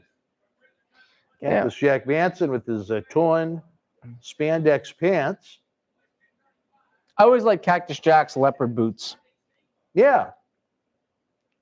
You know, a man that's going to be wearing leopard skin Saturday night. Man that's been here in this very studio tonight. Yeah? He loves his leopard skin jacket. He does. When you see the leopard skin jacket, you know he's ready to party. Rastani is ready, baby. Oh, God. Steamboat showing that fire. Oh, Saturday, I'm going to be running a little bit late. John Cena Sr. wants me to grab his rug from the cleaners. Oh, okay. It's got to get it permed. Well, he's ready to unload that Fab-All pop, baby. Hot sauce will also be available. If you're a connoisseur of that, the John Cena Sr. hot Ladies and sauce gentlemen, line. save your money if he tries to peddle the hot sauce to you. He has mints What? with this picture on them. I've never seen the mints. Did they work a program together, Steamboat and Nope. No, never did. It would have been an interesting match, I think. Singles match. I still think, Steamboat, my God, just amazing, incredible. Consummate worker. Very smooth. Yeah. Oh, yeah. Shades of Bad News Alan Coage on that one. Yeah, the Ghetto Blaster. And Champion in the god-awful tights. The blue and red I like, but that... I think the guy with the camera should put it down, and he should tag with Cactus in his shorts. I think so, too. I like Todd Champion's hair. That's a very nice hairstyle. Oh, yeah. Matthew Owen video game. No, Todd Champion, what was his gimmick? He was an army guy? Excuse me. Not that I was bored with you, but... No. I think he was tired. Yeah, he was just kind of there. It's weird. The heel... Buddy Lee Parker doing everything he can to get back to the ring. Cactus is a heel. Isn't this match a little backwards? The whole event is backwards. It's terrible. I don't know. I've been enjoying it, kind of. Maybe for a house show, but not a pay-per-view. That woman in the red Christmas sweatshirt getting all excited. I can't wait for you to ask me the final rating if I give it, because I'm going to have something with a half in there. No halves tonight. No half and halves tonight? No.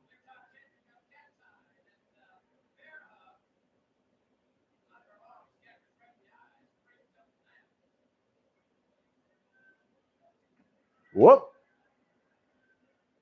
Do you think Lou would have liked this show? Nah, probably not. Yeah, I don't think Lou would like any wrestling show. Look at that. Maybe November 13th will make him a believer.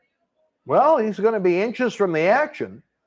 You talk about not having a bad seat in the house, he'll be in the barricades, little Lou. Not like that imbecile Cecil the Lion that went around the outskirts of the floor seating for his horrible camera work. Will we be seeing Cecil the Lion there? No, he won't be seeing Cecil the Lion. Have you heard from the little Dutch boy from Holland? I don't remember. I know I have a couple of times, but I don't remember if it's been since one of our last shows. I remember you called him. I'm a little angry with the little Dutch boy. Oh, God. This jobber. This is what he is. He's a jobber. Certainly giving a lot of spotlight and attention to Buddy Lee. My back is on fire as we watch this. Why is that? I'm in pain with my physical ailments, but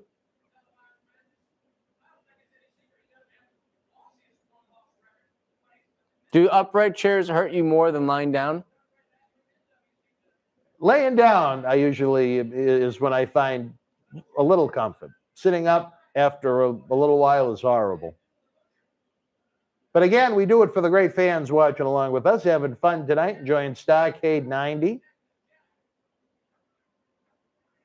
I'm sorry I did such a poor job preparing it for you. I just, there's only so many hours in the day. I don't like this match. It's just backwards. No. It's backwards. You know, and Rick Steamboat's way too good to be in this. Top Dan's champion, I'm loins sure. are on fire watching Buddy Lee Parker and Abdullah the Butcher. Well, no, that's not it, but I guess a possibility. But maybe it's that woman in the red Christmas sweatshirt. Beautiful woman. All woman. All woman. Yes. Oh, look. He attacked his own partner. I guess he was so annoyed with that. It's Ricky Steamboat, not to be confused with Ricky the Dragon Kowloon. My good friend Andy Wong. I wish he would be with us Saturday night, but he's got a multi-million-dollar institution to run. He's trying to hulk up. Now stick a fork in Buddy Lee unless Cactus is quick.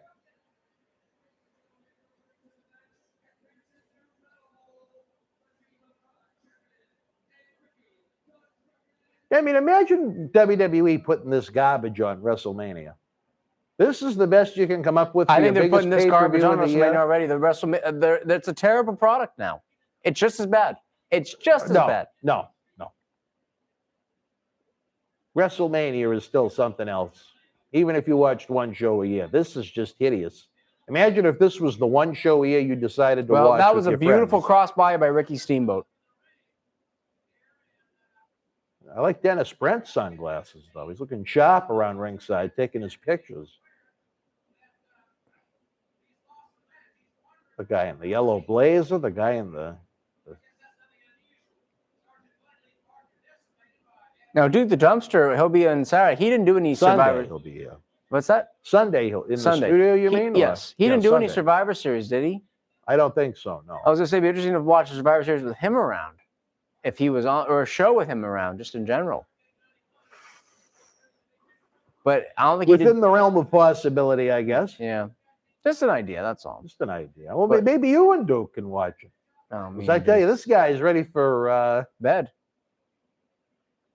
There'll be little sleep the next few nights, but I just wish we had sometimes more help, and I just wish we had more time. I guess is the best way to put it. Dan likes cocaine. Well, no, I don't, Matthew, but... Sting. Man called Sting. Man. Pillman. Oh, wait a minute. Wait up, Johnny B. Bad selling it. Abby is going to be teaming with Sting.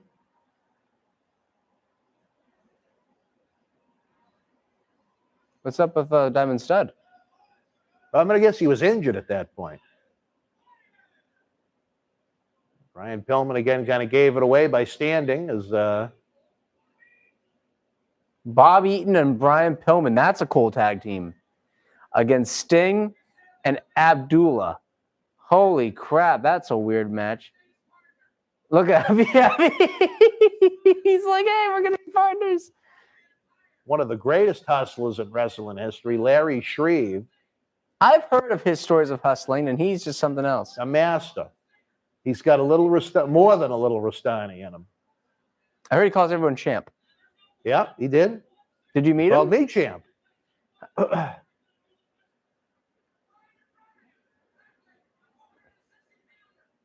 Wait a minute, he's going to use that staff on him. Oh, whatever it jeez. is. You might as well just, I wonder if this is going to change. You're going to have Sting. Now, why would Bobby Eaton stop him? Yeah. I mean, I feel this is going to change. You're going to have Sting and Pillman against Abdullah and Eaton.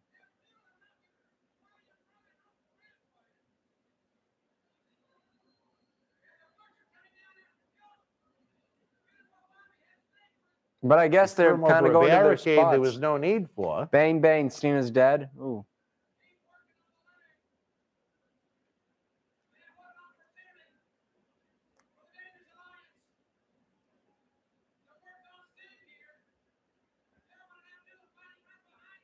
I don't know what you're referencing, Baboon.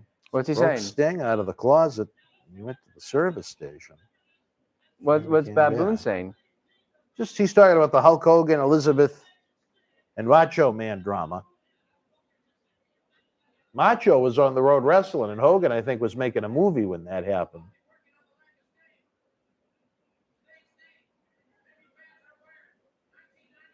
Look at him getting right in there with that camera. Wants the fans to have the best shot. So are they going to work as Eaton and Pillman? I would assume so. I don't know. Because it's the This teams whole are thing Eaton and defies Pillman. logic. Yeah, look at that crowd. Oh, dear Lord. The Norfolk Skull. They're hot for this, huh? Very hot. Starrcade, now, Starrcade at this point, you know, WCW was such a weird, tumultuous ship. They had so much talent, but the booking was all over the place. It was insane. They couldn't market themselves. That's one way to put it. They were just, yeah, it was just dead. That one. There's a rat right there in the bottom left if I've ever seen one. Now, for you, did you ever have, I'm going to hate using the term, but I'll use it for you, just because like you'd use bump Yes. card for me. Yes. Were there any quote-unquote rats that you said that you found actually beautiful? No. Were the rats typically beautiful? No. They were just hideous creatures of the night.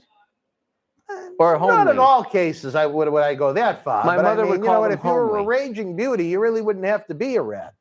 You know what I mean? So I've heard stories of Flair getting with these beauties, Bret Hart, things like that. They weren't rats. They were more or less girls who just liked wrestlers. Yeah, some of them had regulars in every town that wouldn't exactly be ring rats that were, you know, bouncing around. Did New England have a good ring rat scene at one point? Yeah, there were many of them, but Before your you know, time? they may have been in the sewer. Well, not Melrose ring rats. No, Which, who knows? We might see a rat at Memorial Hall with the in the Melrose. corner office.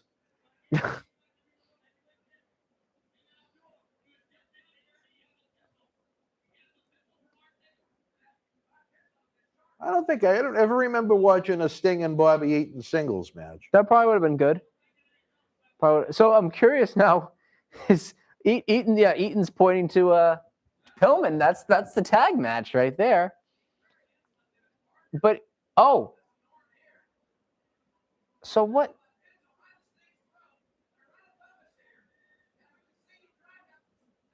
So they're changing the rules. They basically changed. They swapped teams.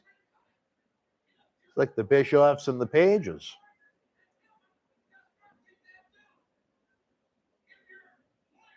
Why would you not want to win the match? I don't. It's weird. They should have booked it as Sting and Pillman against Eaton and Abdullah. Which action is? Well, I'm not a fan of Abby at all. But if you put another heel in there, that's actually a pretty good match. Look at that. Beautiful Bobby. Well, that's a hell of a bump. I wouldn't take that. Like Gary Michael Capetta, trying if he's selling or And preparing for his days of encountering Cecil the Lion a couple decades later.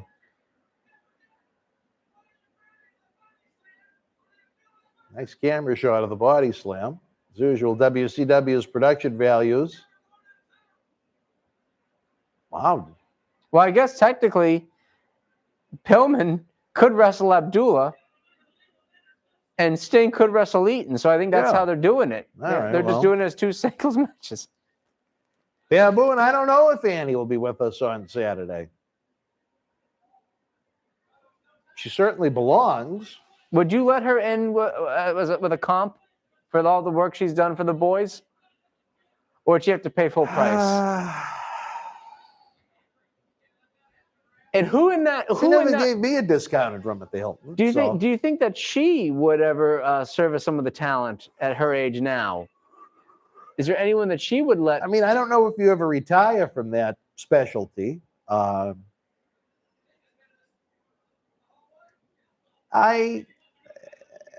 think she'd give it the old college try in a worst case scenario. It's over there. People are out there. Oh, the woodworker. Oh, he's here this late at night. Yeah, him and I, the two of us. Oh! Going for a tombstone here? I don't know. It's a very Bobby Eaton awkward. trying to. No one Eaton did not want to take that move, and Sting was like, eh. Annie created the Hunger Games, screaming baboon. Now, if you were able to be with Annie, would you rather No. sit in her face, or would you rather just There would bend? be none of that ever. Okay. I'm not judging you for that, but I'm just saying if you were to, would you want to sit right in the face, or would you just rather be a guy who would bend over and let her just go to town? That Annie and I would never be, other than hello, probably wouldn't get to that point. I think I would do the face sitting myself.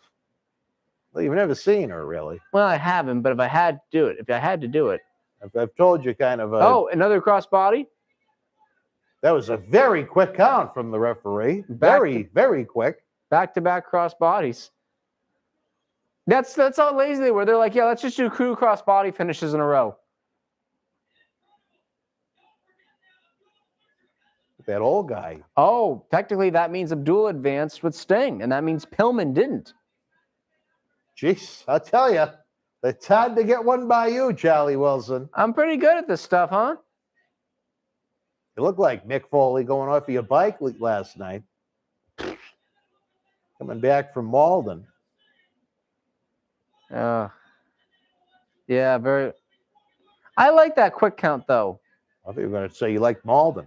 Oh, it's not a bad. geez. Slept it, yeah. I wonder what these two thought of each other, Cactus and Abby. Oh, they were all traveling buddies. Oh, were they? Oh, yeah. Mm. I think Cactus admired Abdullah a great deal. You know, both great brawlers. And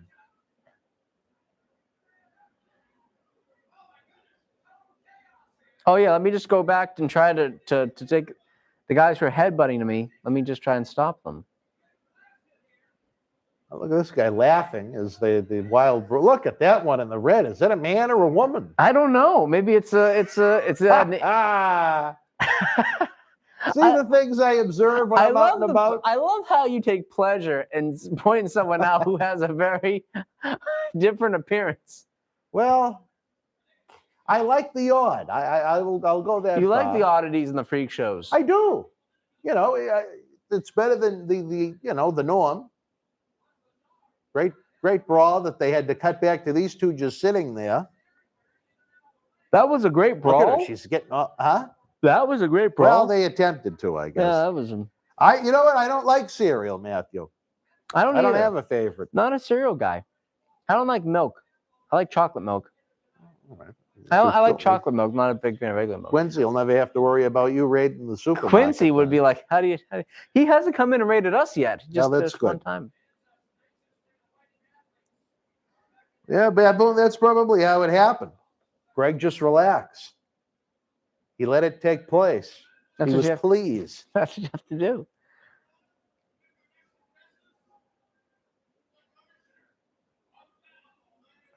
The commissioner of the event had a commissioner.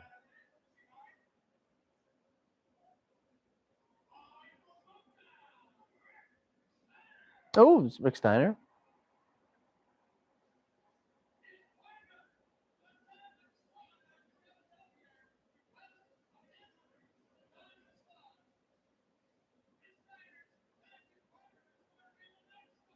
Oh, Adam Bomb. Bomb. Trained by the late great Ox Baker. Leon. Probably very ripe after the holidays. But What was it? oh, look out, Rick. I didn't like that. Who was his tag partner? Did they announce it yet?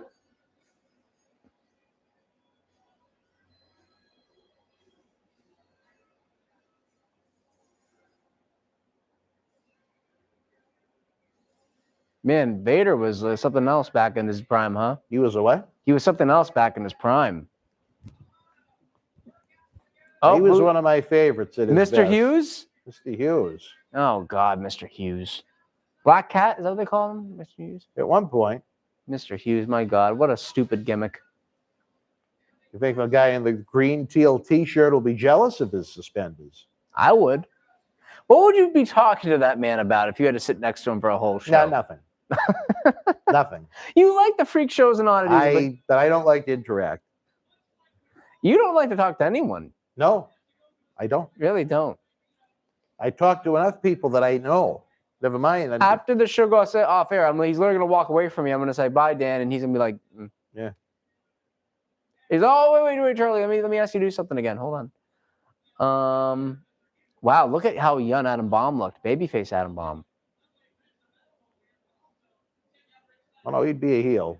He was aligned with the Diamond Stud. What is that tattoo of on Rick Steiner's arm? Is that like a knight on a horse? I used to call my barber's daughter the dog-faced gremlin. Your barber's daughter? Yes. Was she a pretty No. girl? No. She was a dog-faced gremlin. Why'd you call her that? She had I thought the name fit. Well, did she have a nice personality? Yeah, she's a nice enough lady, but just Look like a dog? dog-faced gremlin. Going back to my God, probably elementary school years. Did she ever grow out of that face? Her?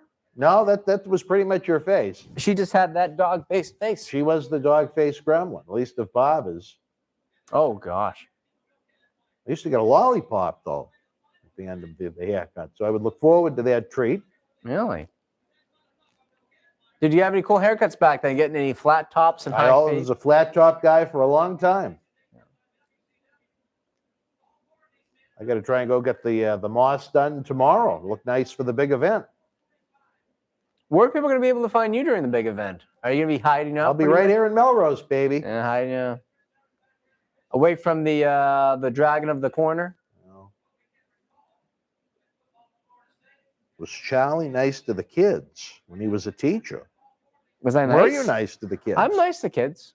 I'm nice. No. No, I went out with Captain Lou to put up some posters. And do you want to hear a funny story? Yes. We actually... Did they say, was that your girlfriend? No. No. But they actually did ask. Oh, wow, it was a great big suplex. Vader went They right asked over. you, well, I got to hear this. What about Lou? I can't believe Vader went over like that. Where we were walking down Main Street in Melrose, and we saw a couple kids were on their bikes, and we had these posters. They said, "Oh, what's that?" And we talked about the wrestling show, the big show on November the 13th with all the legends and superstars yesterday, today, and tomorrow. And they were like, "Oh, okay." And they're talking to us, and then we give them a poster, or we ask if they like a poster. It'd be nice. They said, "No, thank you." Oh, good. And- Those aren't cheap. No. We just wanted to be just to be nice. We knew they weren't going to take it. They seemed like very. You knew they weren't going to take it. Well, they just seemed very shy. Oh, They all just, So, and it was Lou who offered. Hip. Oh, I'm in rough shape, kid. So- Lou, what happened with Lou? So anyway, we keep walking down, and then they come back, and they start talking to us again. Like, well, who's going to be on the show? So we start talking to them and telling them. And this car, this black Escalade, comes out of nowhere and says, "Who's that? Who are you talking to?" And that's how she sounded. And we look, and this woman is like telling her kids, it's her kid basically, and her kid's son or her kid's friend. They're like, "Who are you talking to?" She probably thought Lou and I were a couple of pedophiles. Walking around instead of giving out candy, giving out wrestling posters. Yeah, it was like, lady. So Lou and I literally turn and hightail it and say, "See you later." You at the actually show." ran. So instead of No, actually, we didn't run. to look guilty, you actually ran from the scene. No, we didn't run. We just kind of turned around and walked away. Now, did that make us look that much more innocent? Probably not. No, it did not. But we said, "Tell your mom to bring you to the show on the Saturday." So look like a couple of chomos. Where did this happen? Do you remember, out of curiosity? Look at Right that. by Wow. Rose, He got up. right by Rose, the Red Rose. Our good friends at Red Rose. I have to talk to Jack Si. You know what? I'm going to do that right now. Right by Red Rose. And they were actually coming out of there. They had eaten some food, I believe. It's some great. I don't know how, considering there's nowhere to sit, but Yeah, it's a very small place. But yeah, we were actually talking to a couple of kids about it, and it was Screaming Baboon. Dan's cheap, no poster for kids, and Lou does look shady. Well, Lou's a nice guy. We talked a lot. We were having some good talks and getting to know each other a little bit more.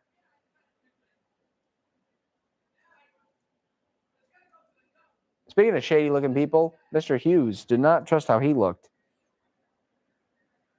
sorry, just messaging with Jack Si right now. Did you go in and give Jack a poster instead of these random children? We did go in.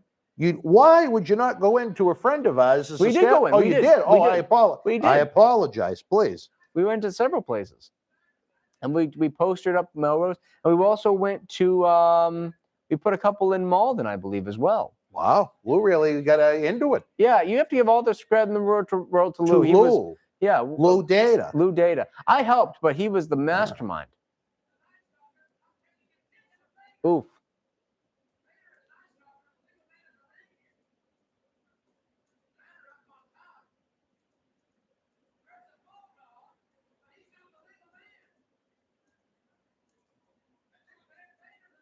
Oh, jeez.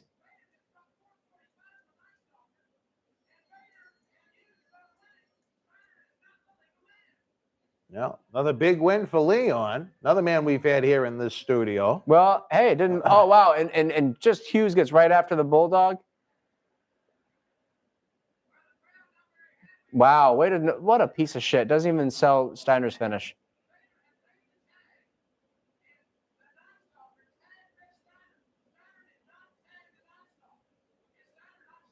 Unbelievable. What a tag team. Another match that was of little interest, but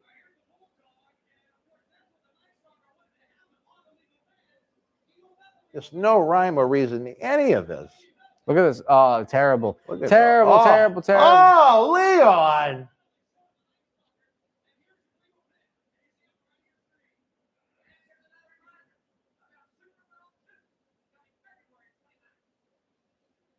I think Adam Bomb looked better without the beard. I think it looked good. Yeah. Adam Bomb was a handsome guy either way.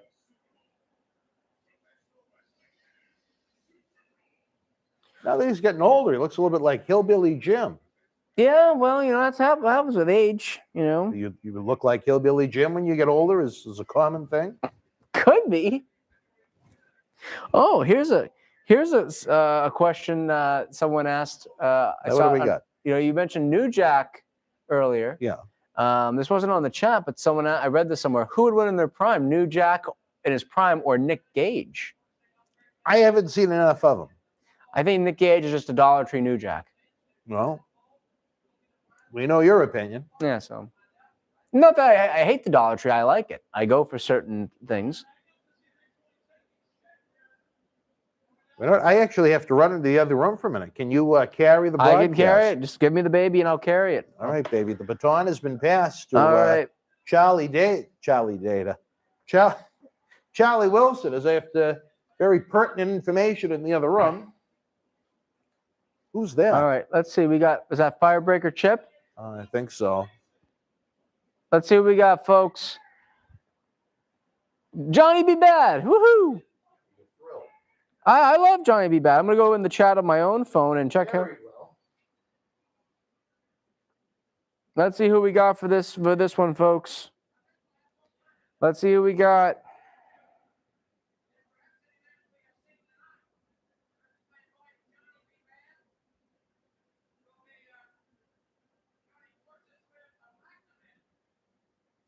Phil, will some of my Slaughter fans be able to buy tickets at the door on Saturday? I believe they will be, Phil. I think if they want to buy, especially general admission, they'll be more than welcome to. Cash is preferred. I know that. So let's see what we got. We've got Johnny B. Bat and Arachnaman, which would be Brad Armstrong against Firebreaker Chip and Scott Steiner. So were all four of these guys baby faces at this time?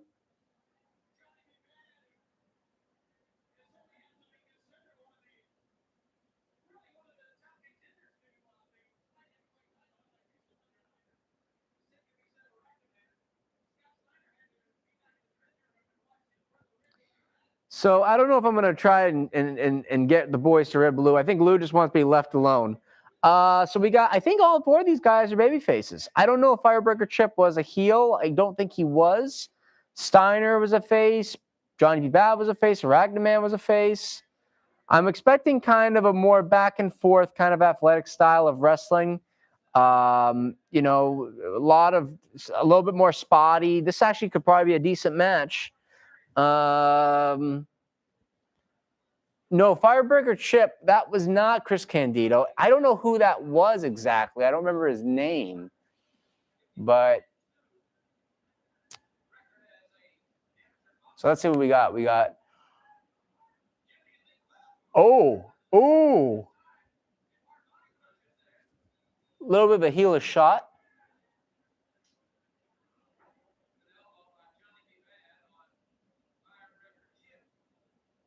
Ooh, elbow drop.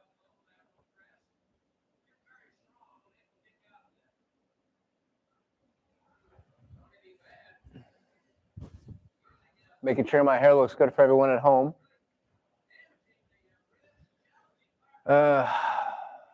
Man, everyone here was in great shape, though. Even Arachnaman was in pretty good shape. Oh. Nice. Oh, well.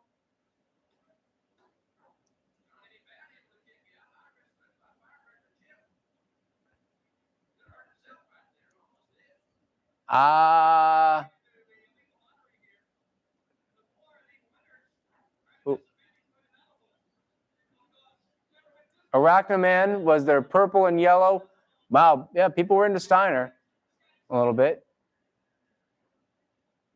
So this is Brad Armstrong and Scott Steiner. That's pretty...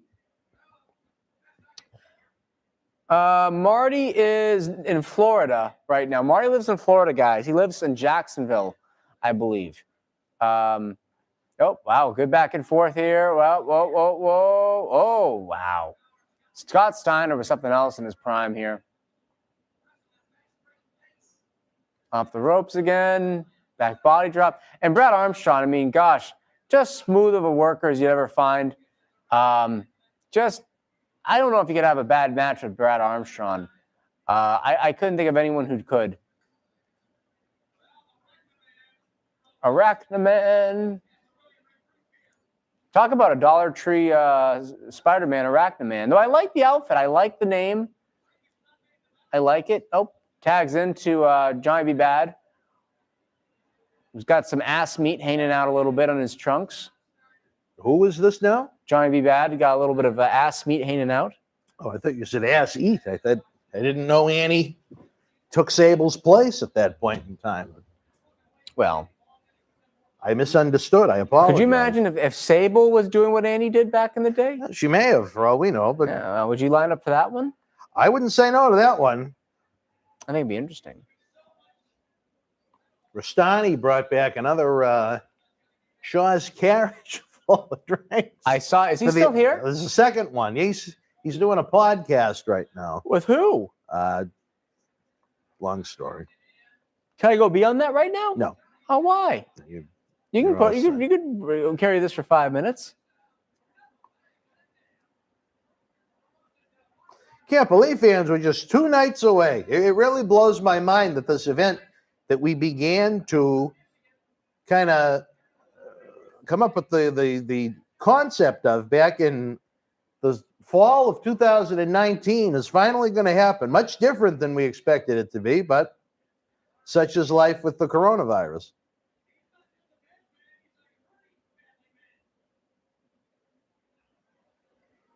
The superstars and legends of yesterday, today, and tomorrow. Hopefully you'll enjoy it more than Battle Bowl. I like this match, though. It's been a Yeah. good match. Yeah, hell of a match. Yeah. Like hell of a show on November 13th. It's going to be a good match. I think this is a good match. It's interesting. It's not like anything you see right now on television. I like it. Larry King is dead. He's been dead for a while. Is Marty on at 10? Yes, he is. Another party with Marty? Yes. I should, get the link ready in case we go overtime here with this extravaganza par excellence. It actually, I think we will go over 10 because it's about a 3-hour show. We didn't get started about 7:20. A little late. Yeah. Well, we'll put the link up. We discussed Greg tonight on Party with Marty. Greg Valentine. Yes, the hammer himself. Was he a fan of Greg Valentine? Oh, he liked Greg, yeah.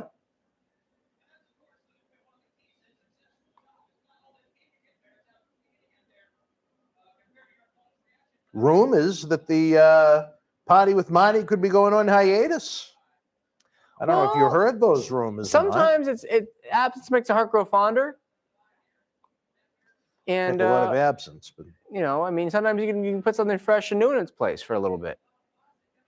I don't know what you'd be doing, but what do you think, fans? Would you like to see the Party go on hiatus? A little break from Marty, some fresh blood in, or do you like having Marty with us each and every Thursday night?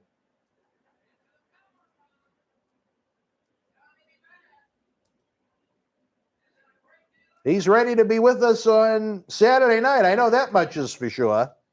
He's back on Facebook again, which is interesting. He's what? Back on the Facebook again. Well, he tried to help promote the show with a graphic that was about 4 months old, which was the wrong card, but he tried. And then he corrected it, being the gentleman that he is. Do you have a favorite Marty story of just being around him? Or that he told you or anything like that? Do I have a favorite Marty story?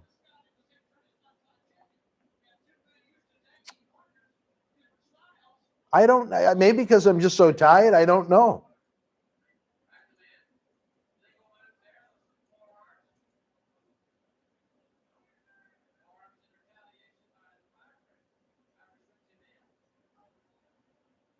Now look at that, stuck between the two rings. A little blood on his ass.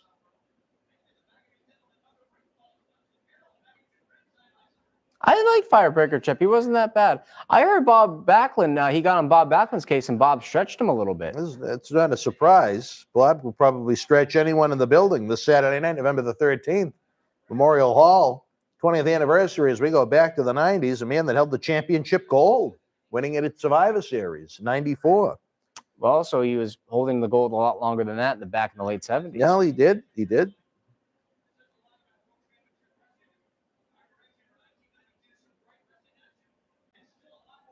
Tony Schiavone putting the action over.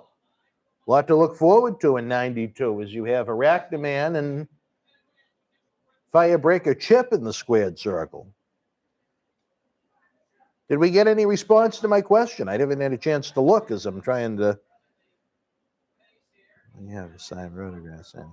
Matthew, we should be having cyber autograph signings over the weekend with at least Alundra Blaze and Duke Droese live here in the studio. Alundra Blaze tomorrow and Duke Droese on Sunday. We're trying to see if Doink can do one tomorrow. And Saturday, we just won't have enough time with so much going on with the live events. The studio, we're still going to do studio tapings with just about everybody, but remember when Marty told that story about cocaine and women? Isn't that just about every week, stud? Yeah. It's part of Marty's charm. Being a scumbag? What, talking about cocaine and women? Well, I mean, after the 7th time, I mean, it gets a little... Well... Maybe I shouldn't say that. Maybe Marty and I will have a little encounter on Saturday, 13th. Wait a minute. Maybe we'll have something going We'll be on. rocking in a different way. But I just think, Marty and I've got a little heat growing a little bit. Maybe we got to settle that. Danny, how are you? Who is wrestling as Doink now? On the independent circuit, I guess just about anybody. The one that we have coming to join us this Saturday night is Ray Apollo, who was the Doink in WWF on television from 1993 to 1995. But yeah, Doink is still well represented on the independents, unfortunately.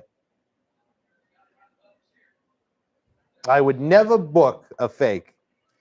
What do you think it needs to be what do you need to be a Doink? What do you think you need to be able to have to be a Doink as a performer? Face paint. Well, besides the gear, do you have to have a certain body type or a certain To be a clown? Well, to be a Doink, you have to have a certain ability. I always thought guys who are about solid 5'10", 5'11", kind of, they have to have a sort of solid frame to them. You know what I mean? I think honestly, just about as we've seen, just about anybody can do it. What maybe we'll have a Golga one show. Well, that might be a little much. You mean someone the size of Golga is Doink, or just someone being a Golga. Well, that's actually a fun spot. I like how he crisscrossed and said, I guess I could just tag him. Oh, tilt-a-whirl. Oh, I love that tilt-a-whirl.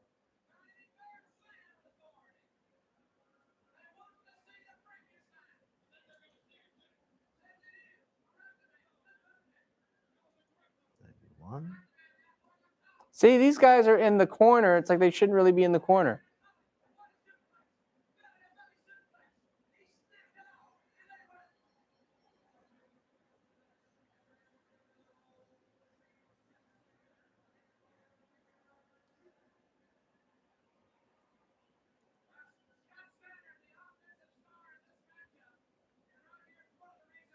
God, Steiner was something else in his day, wasn't he? Oh, without a doubt. Your friend Johnny B. Bad. Yeah, Johnny B. Bad. At least they gave Brad Armstrong the Arachnoman. But look, just the great suplex. And I think that works as a finish because it's a move that hits you real quick, and then you get a pinfall right there. Stuns you. Stuns you, and then boom, it's 1, 2, 3. It hits you right there. It's not like he just did it and then waited. He just did it, and I think that actually worked, and that could work in wrestling today. I like Shivani during his blondish hair. I like the dark hair, though. Well, we'll let him know. Sure, he'd be very proud that you liked his hair. I think he's got a great head of hair. Almost as good as Missy Hyatt. Yeah, Ron Simmons. At least he didn't no-show Battle Ball. PN News?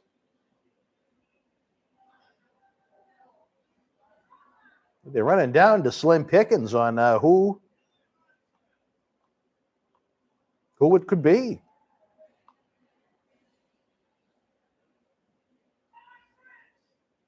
Thomas Rich of the York Foundation. Yeah.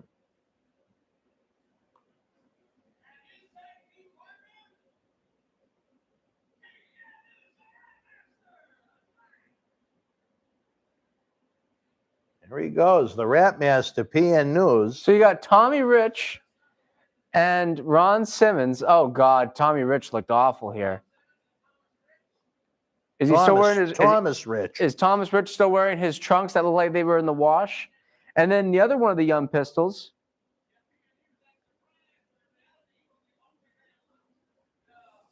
Now I'm guessing Steve Armstrong was a heel here. The Young Pistols were heels, I think. No, I think they were faces. Well, JC Smothers was acting like a heel earlier, and they came out the heel locker room. It's been a while, but.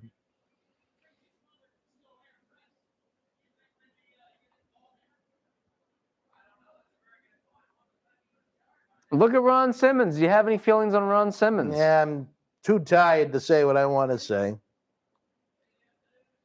I'm worn down, worn to the bone, baby. And I think we still got another hour of this show. Oh, geez, thanks. But I'll be able to carry it. Well, You're doing a good job, brother, even though you're injured. I know how I feel with my foot. Yeah. Ron Simmons, God, Ron Simmons looks great. Tommy Rich, not so much. And I think you're right. I think Tommy Rich was gone by 92. Yeah. Even with Tommy's beard, he still couldn't. Even the beard couldn't save Tommy Rich. Still has a full head of hair, though. He had a wrestling school in South Carolina for a little bit, Myrtle Beach.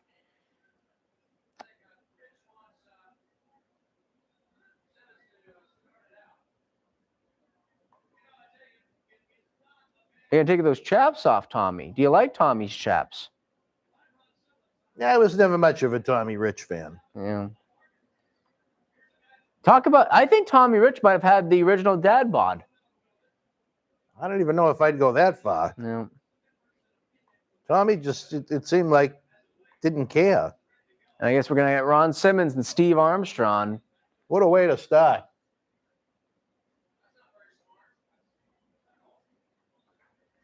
Don't turn your back on Ron, that's for sure. Yeah. Or have it in writing. Yeah. Should show you my cell phone.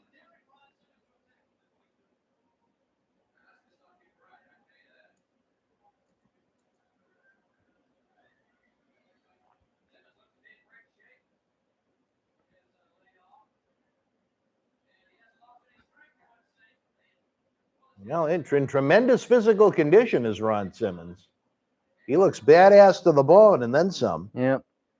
So a little bit before his world title victory, about 8 months later. Never saw that one coming.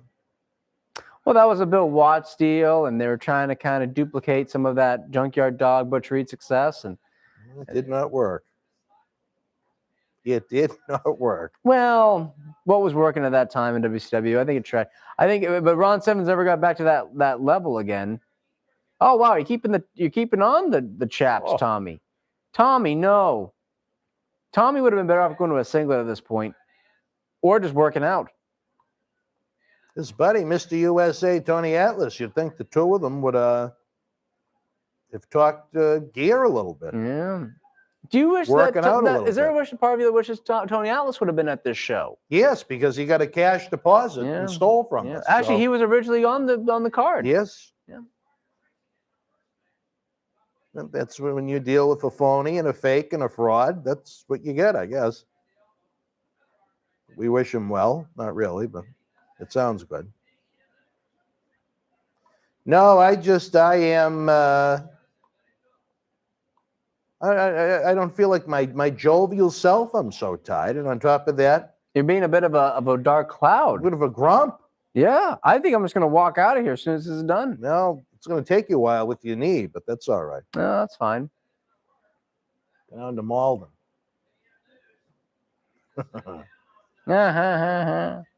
Everyone on the juice back then except Tommy Rich. Well, PN News didn't look like he was on the juice.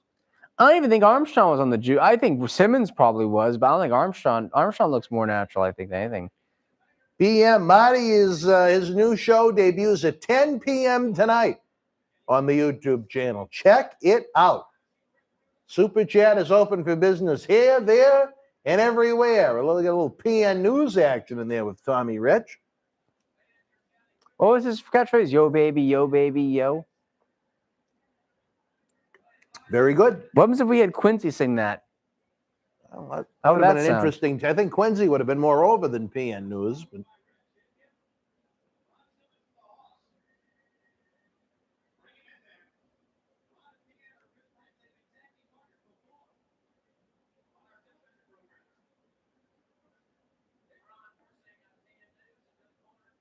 What was Clean the deal with break. PN?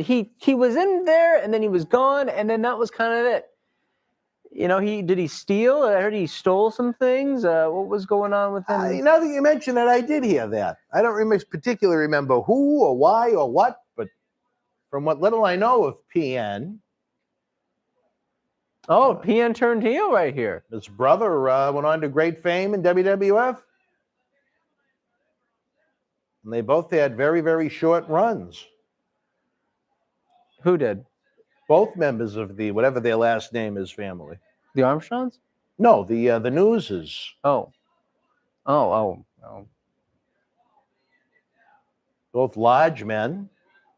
Oof.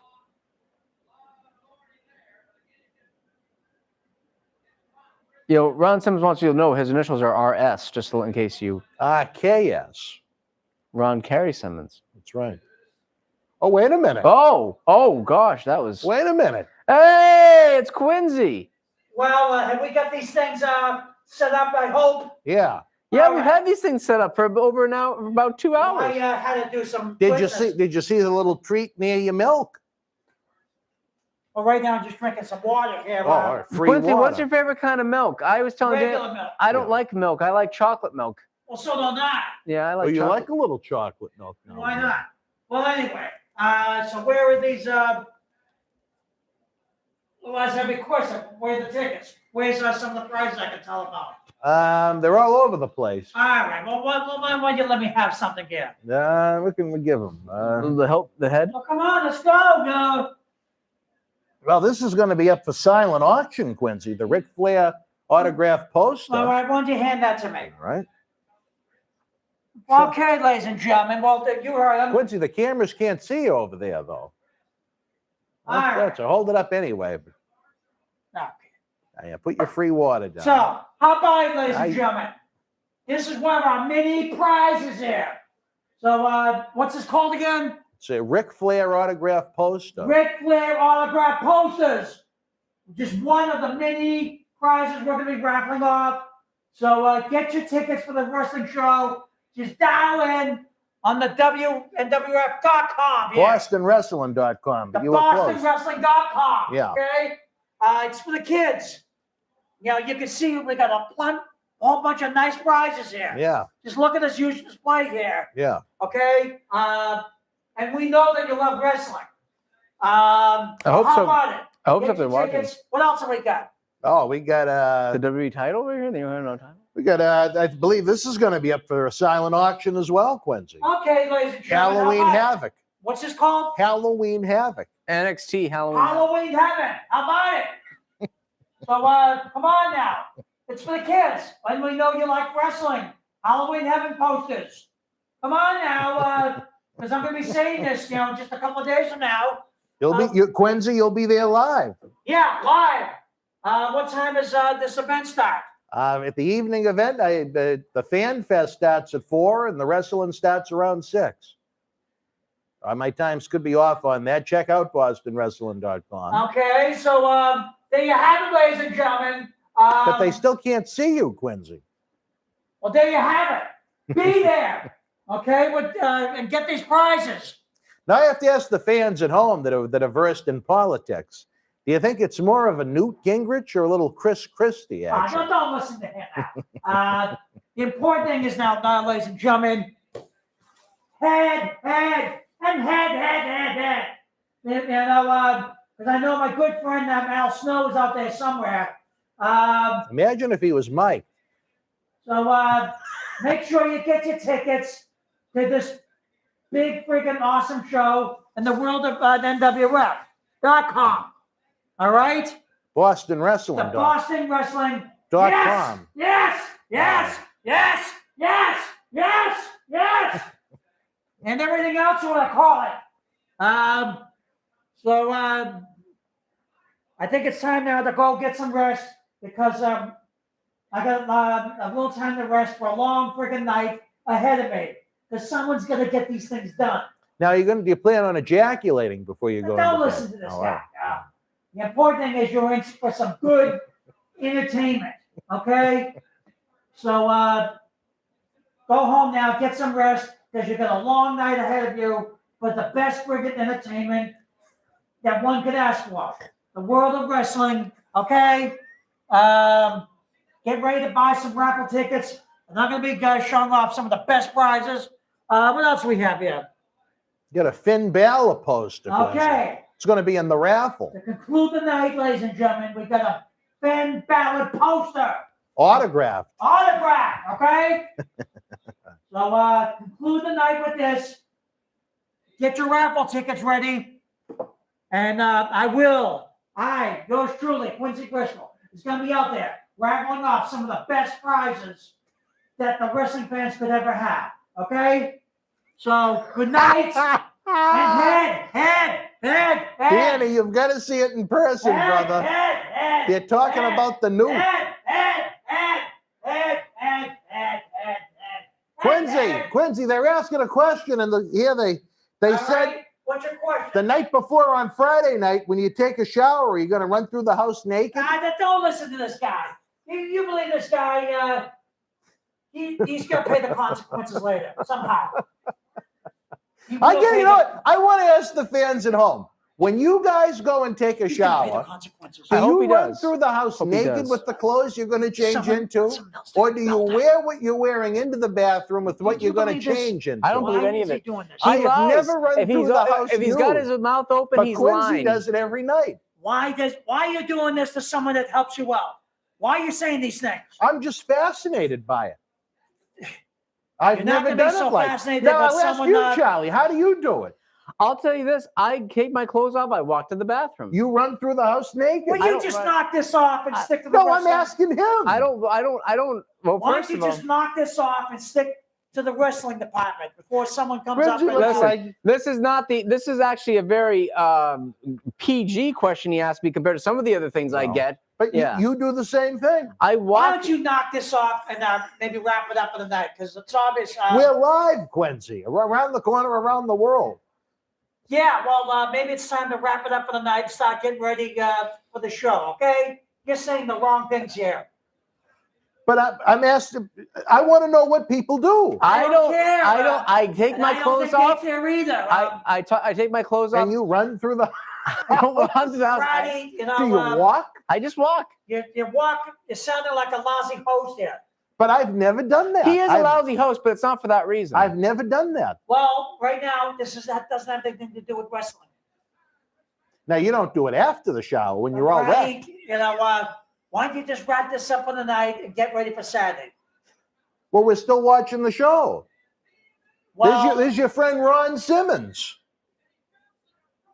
Well, there! So, And you know who Ron Simmons was actually good friends with down in Georgia? Who? Patera all Rastani. right. Let's just knock this off as well, okay? Tommy Rich and Ron Simmons with the win. Get ready for Saturday night. We'll go lubricate the vocal cords and What? Lubricate what? the vocal Oh, cords. all right. Wasn't sure. So to conclude here, ladies and gentlemen, This is a get crappy ready to buy some looking raffle tickets spine buster, and Get though. ready to buy some Great power the slam. best prizes in the world of wrestling. So good night. Wait, and we Quincy, hope to before see you go, live on Saturday night. tell the fans where you got that cup. That This has Starbucks. got nothing to do with Your Starbucks I cup. don't know. Don't worry about it. Don't listen to anything else but the wrestling, okay? All right. Thank you, Quincy. Good night. All right. That was ominous. Unexpected fans. Quincy Rastani again joining us. Goodwill ambassador here in Boston Wrestling. He'll be there live Saturday night, helping with the raffles and the silent auctions, although I don't know how silent the auction could be without Quincy. Well, it definitely won't be silent, that's for sure. Will even be an auction. We don't know. He actually truly enjoyed Ron Simmons. Who? Rastani? Yeah, they had a very interesting interaction during the first Paul Bearer Holiday Headlocks Toy Drive when Ron was here in studio. Did you like Ron personally at that point? Very much. Very much. Oh, I very much have to go for a little bathroom break. But I Yeah, will be right Matthew back. Holland. Dan is fat and likes McDonald's. Well, I don't think you can deny the part about McDonald's. Hey, you do like I McDonald's. do like but little Mickey D's. I don't have time for a lot of fine wining and dining with my schedule where I try and go home and produce shows for you to watch, Matthew. You know, I don't know what's behind that little thumbnail photo of yourself, but, you know, you're entitled to your thoughts.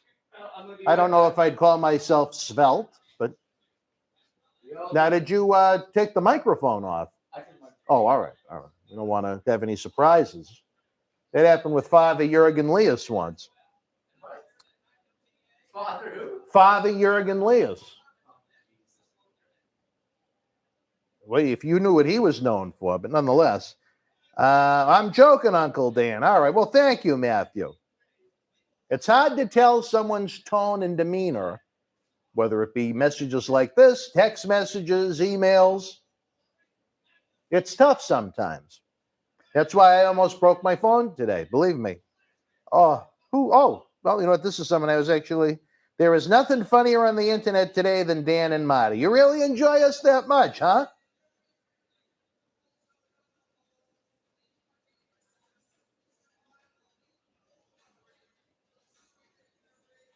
Oh, Matthew, thank you. Back at you, brother.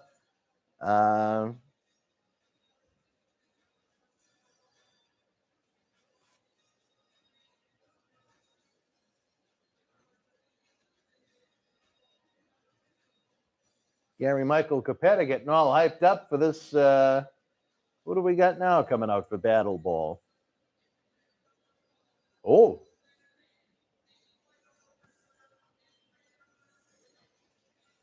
Oh, this is Battle Ball itself. See, we can't hear the event as you guys are at home for copyright reasons, but I like how the W and the C are kind of missing part of the letters.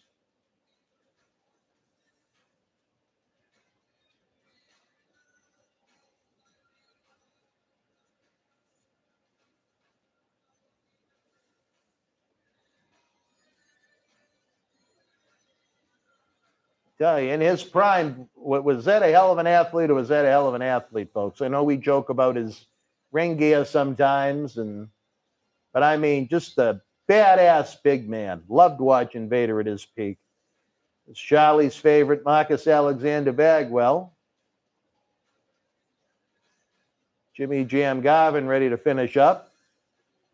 The natural Dustin Rhodes, certainly natural at that point. Billy Kazmaier, I don't know how natural he was.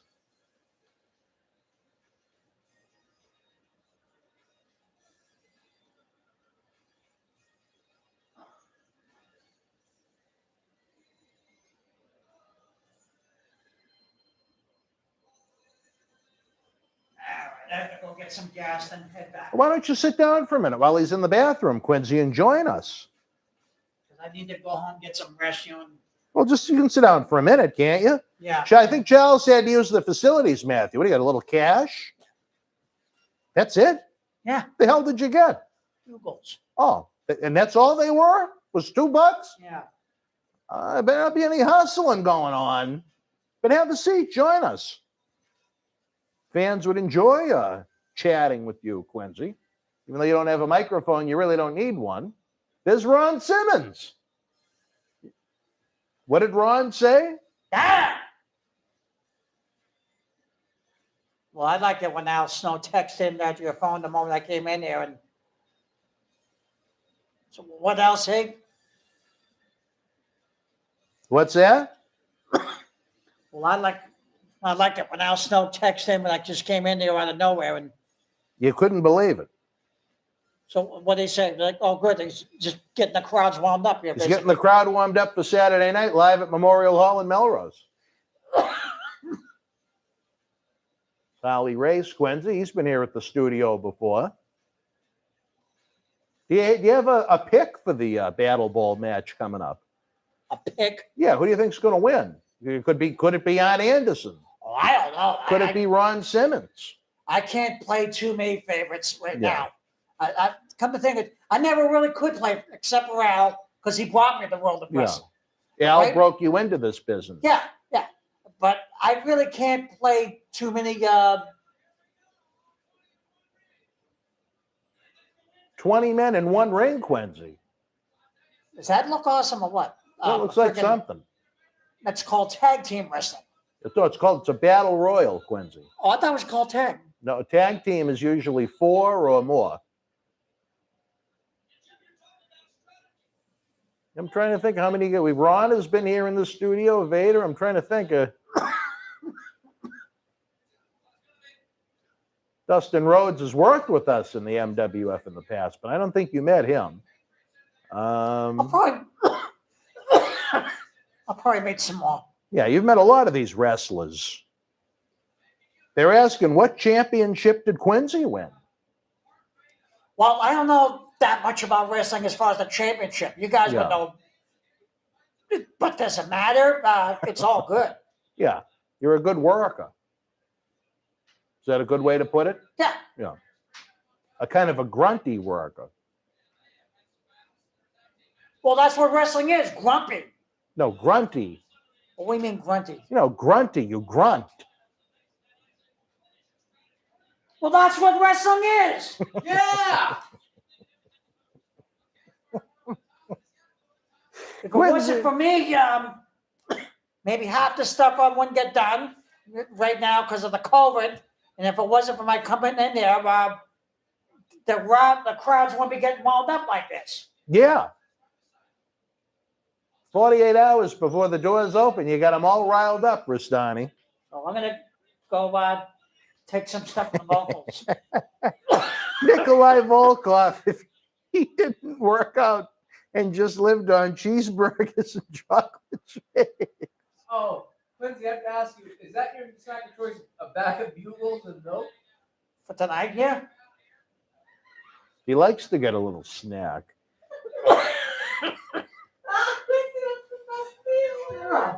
Just a quick fix. Why not? Oh, God, your stomach doesn't hate you for that? He's got a newt.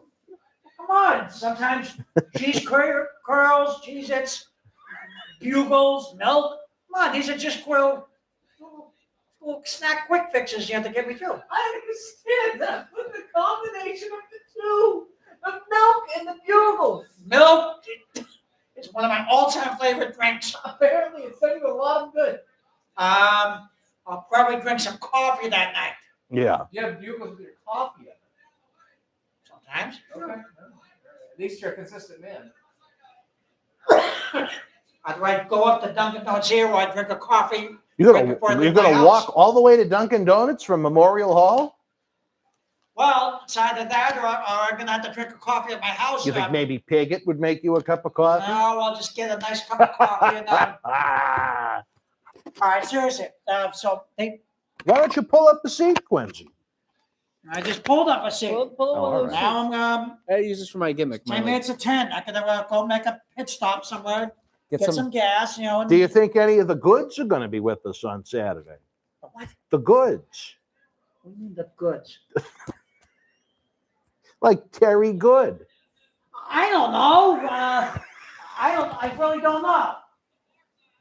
Right now, it's time for me to go get some rest, get my vocals lined up again, and get Hey, ready for Dan, this can you event. agree that Rocky King Awful in the Ring was just as bad as Frankie Thumper Line? Paulie, over my head, brother. Just like a lot of what's going on. Why Quincy has rope coming out of his ears. He almost looks like a reindeer. Hearing aids and eyeglasses. Now, your new glasses are working good. Well, this is a pair of reading glasses. I'm going to go get tested pretty soon, and then go get another pair of eyeglasses with vocal cords. Is it bifocals in them. Is it safe for you to drive your motorcycle with reading glasses on? Yeah. All right.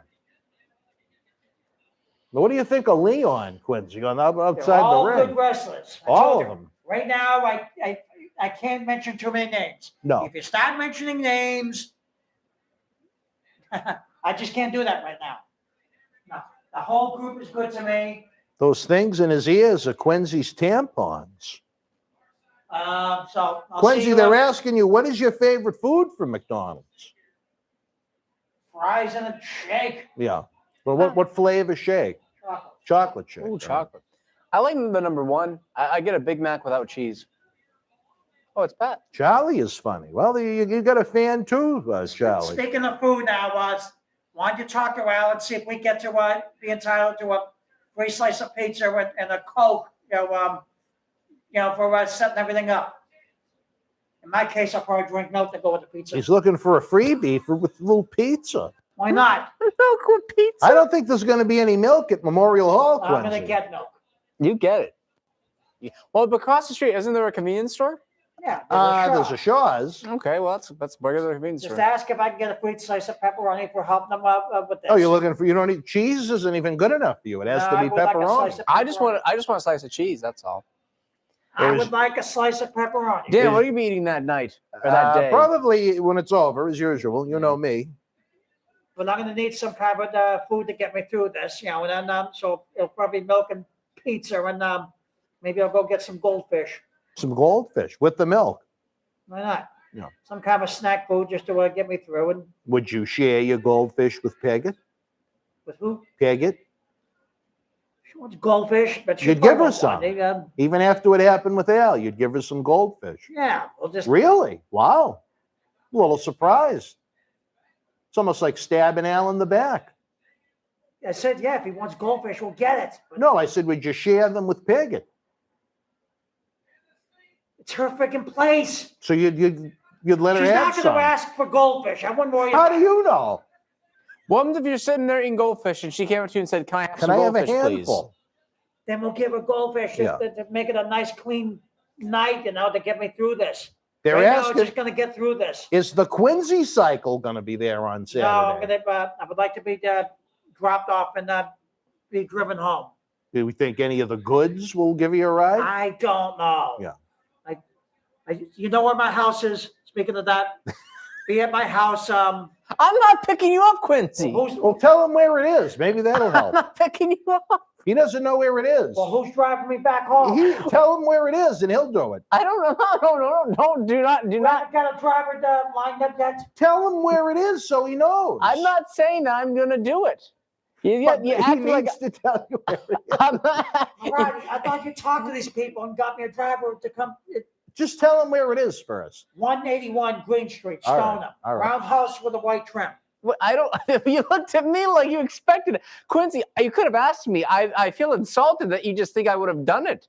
Marty was supposed to talk to all these people. Well, what are all these people? Apparently, just Charlie.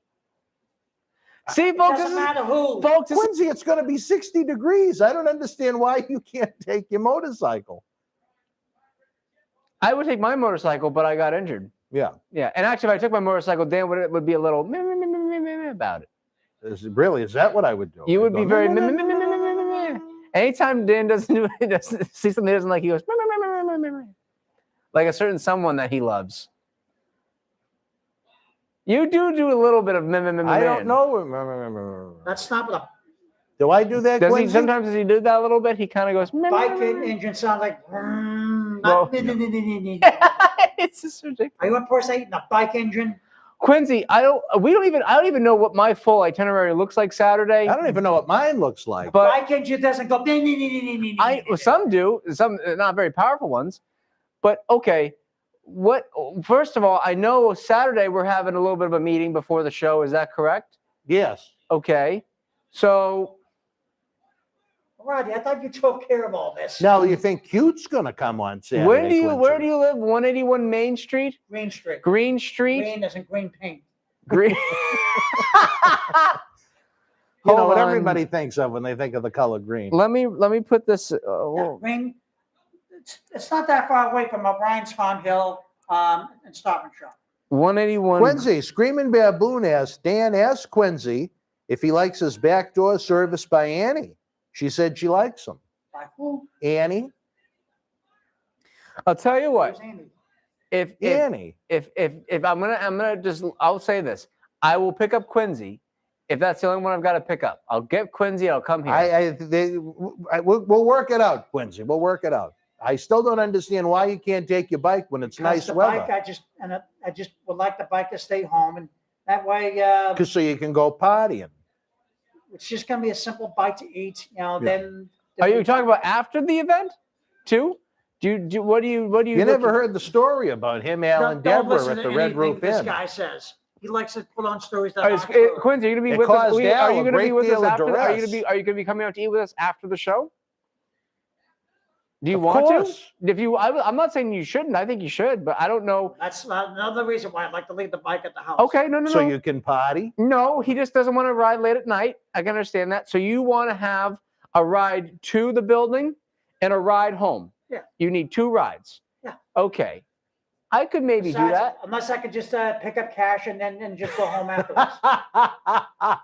One or the See other. what I mean? He's a hustler. Well, come on. He could replace I thought Shad I was Gaspard entitled in to something Prime for Time. this. I could, you know what I'll do? Well, all right, we could talk about this because I'm a reasonable man. I would not mind being on Quincy patrol for the evening and grabbing him in the morning and then taking him home at night. But Quincy won't be home till late at night. Is that okay? Oh, he doesn't care. Well, I'm just letting him know. He stayed there later than me many Quincy, nights. you're not going to get home till probably after midnight. Okay. Now, Okay. Eleanor keeps the back door I'll tell my unlocked mother, for you. fine. Okay. Well, I don't want to do anything to make a Miss Rastani upset. Eleanor? Eleanor. Right. We're gonna go Kowloon, right, for a couple hours. Well, we don't know yet. Kowloon closes early, I guess. So Who else is open then? Plenty of places. We'll go up back up to Fridays so you can have your French fries. We'll figure again. it out. We'll figure it out. Well, who else is gonna be open? That possibly we're gonna go. That other place across the street is called what the hell do you call Hooters? it? Hooters. Maybe Yeah, Hooters. you like the Hooters. Quincy, we'll cross that bridge when we get to it. We will have something to eat Saturday night. We'll have a nice meal. And Just give me the 20 and I'll go home. well, you can give him the 20 to go home. I think Dan would rather have me drive you home. Let me talk to Al on that. But so Quincy, you don't mind being, if I got to pick you up, I got to be here 11:30, I think it is. So that means I gotta get you early, and you're gonna be at the building all day. I'm gonna drop you off at the building all day. What time? Is that right, Dan? I would be taking him straight to the building, or should I just take him here? No, yeah, would be good. So I gotta drop him off at 11:30, essentially. Essentially, Yeah. yeah. Essentially, I'm dropping you off at about 11:30 Saturday morning. If I come get you, I have to bring you to that building at 11:30. You walk in the building, and then I will be in. I got to come here, and I will be in shortly after that. Fine.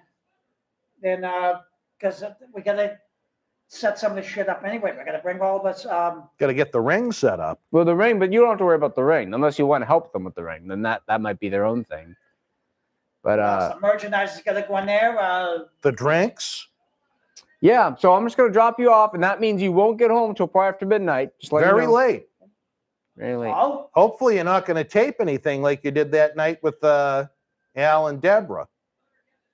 don't listen to anything this guy says. Al wound up having to sell the blue stuff out of that fried chicken Don't place listen to. because of that video that you Dan, made. can I do that? Could I go and just get Quincy? It's a You've got potential. You've got potential. you've got other cars, I'm sure that Well, can bring people. we got a lot going on. I am not And remember, 100% sure about that at this point. Well, To that, or I can just go home right after the show. You know, you want to go and party. I know you. You persist on, but on the other hand, maybe if we could go there. I'll take him home either way. It doesn't bother me. I'll take him Yeah. home either way. If I go home after the show, then I'll just collect money from Al and go home All right. afterwards. Well, you gotta go to I think you want to get your money before you go home is the big thing. Well, if he's And, going to get it from Al, he's going to have a long bike ride. But I would. That way, I don't have to worry about being home late at night. I don't thought mind you taking wanted to go out and hang with the boys. Yeah. I thought you were a party machine. Well, Aren't you pulling out the leopard skin? He just wants to get a nice cold drink and a bite to eat, and that's all he wants. So I'll take you home. With the leopard skin? My only thing is, maybe I'll just- is as Quincy. I can only have so many personalities in my car. I can't take a million people. The largest personality. that's why I'm Yeah. trying to get reserved now. Yeah. Okay. I'll give We'll you. figure it out, Quince. All Don't right. worry. I don't mind doing it. You know, because I don't want to put you with Captain Lou. He drives like a maniac. Blue Data. Lou Data drives like a maniac. He has no regard for any of his civilians on the road. None whatsoever. Well, then maybe I'll better just collect and be driven home right after the show. Then. Well, No, I want to go Quince, to. I want if to you go. don't come and celebrate with us, Quincy, it's gonna if be you're wrong. driving with me, you're coming out with me. That's all I'm going to say. Then, because who's a responsible driver? You are. I don't drink. I rarely Good. drink. I rarely drink. I've had in the last year, Quincy. I've had maybe 3 alcoholic beverages. I never drank. Never did. Never will. All right. All right. Okay. So I would like a designated driver. And, Yeah, I won't drink. All right. I won't. Now, if you're home late, will Eleanor leave the back door unlocked Yeah, for you? she'll leave the back. All right, good. All right. Right now, I'm gonna go get some rest. Go get these vocal cords all straightened out. Are you going to feel good like one of the goods? Yeah. So will you just quit mentioning The goods? any one of my family for the matter? Well, I know one time at Memorial Hall, they actually had a tribute on Veterans Day to Sergeant Neil Rastani. You just shut up about. Well, my I thought that relatives. was a nice thing. Just keep your mouth shut, okay? You don't think that Stick was to a the nice thing? wrestling. He was a sergeant. Yeah, just stick to the wrestling. All right. I'll Well, say it one more time. Stick to the wrestling. That was a hell of a clothesline from Sting on Rick Rude. Ricky the Dragon Steamboat lighting up, stunning Steve Austin with those chops, like when Quincy chopped me last night. Chop again if you don't knock this bullshit off. Quincy thought he was Wahoo McDaniel back in Mid-Atlantic last night, and he chopped me across the chest How did it in hurt? front of the mobile station. And if you don't knock this bullshit off, you'll get chopped again. Even after the little treat that I left on your desk? No, I didn't go to the desk yet. All right. Well, it was right next to your milk. All right. You like your little treats. All right, thanks. All right. Right now, I'm That gonna go changed get some his demeanor gas. awfully quick. What's that? I said that changed his demeanor Let me awfully go quick. get some gas and go home and go get some rest. Look at the purple flying out of Rick All right. Rude. So Quincy, I don't know if I'm going to be driving you, but I'm coming from Lynn, so. Well, Coming we have from people right in Stoneham that might be able to get him. Oh, we do? So, yeah. Oh, then that's a different thing then. Who? Whim. Who's Wham? Whim. I'll ask you just one more time. Who's Wham? Tell him who he He is. called you the other day on the phone about the posters. I thought his name was That's just his nickname. Wham Whim is his real name. Brian. I mean, what's his name? Whim. No. Yeah, that was his nickname, what you just said. Oh yeah, the guy who found me at the plumbers. Okay. Yeah, Robert. he's still looking for it. All right. Well, someone needs to drive me to and from. It'll be better that way. All right. All right. Wait. Well, we're down to the final. Well, the final one in this ring, at least. I'll see you guys. Who's later. going to win this ring, Quincy? Rick Rude or Sting, or is it already No, over? Rude's already out. Oh, It's Rude's Sting, already it's out. Sting and Luger. Maybe Quincy should get some tights like that with his face on them.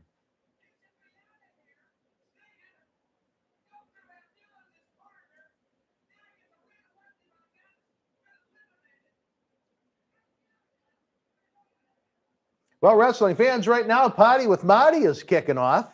We got dual access. It's unbelievable. Double-barreled action like the bullpens at Fenway Park.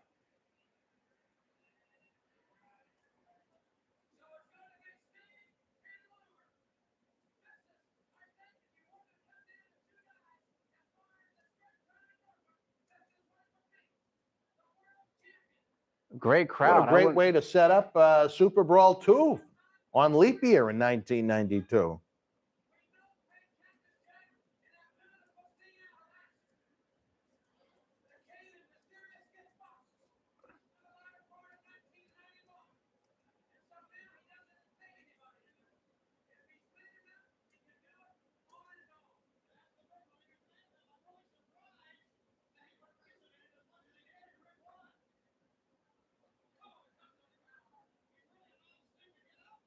Do you think he was the total package at this point?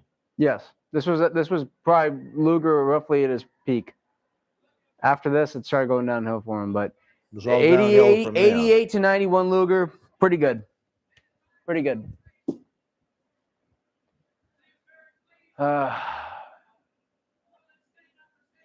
48 hours from now, the show will be over. Yes, it will. Yeah. Per Piggott.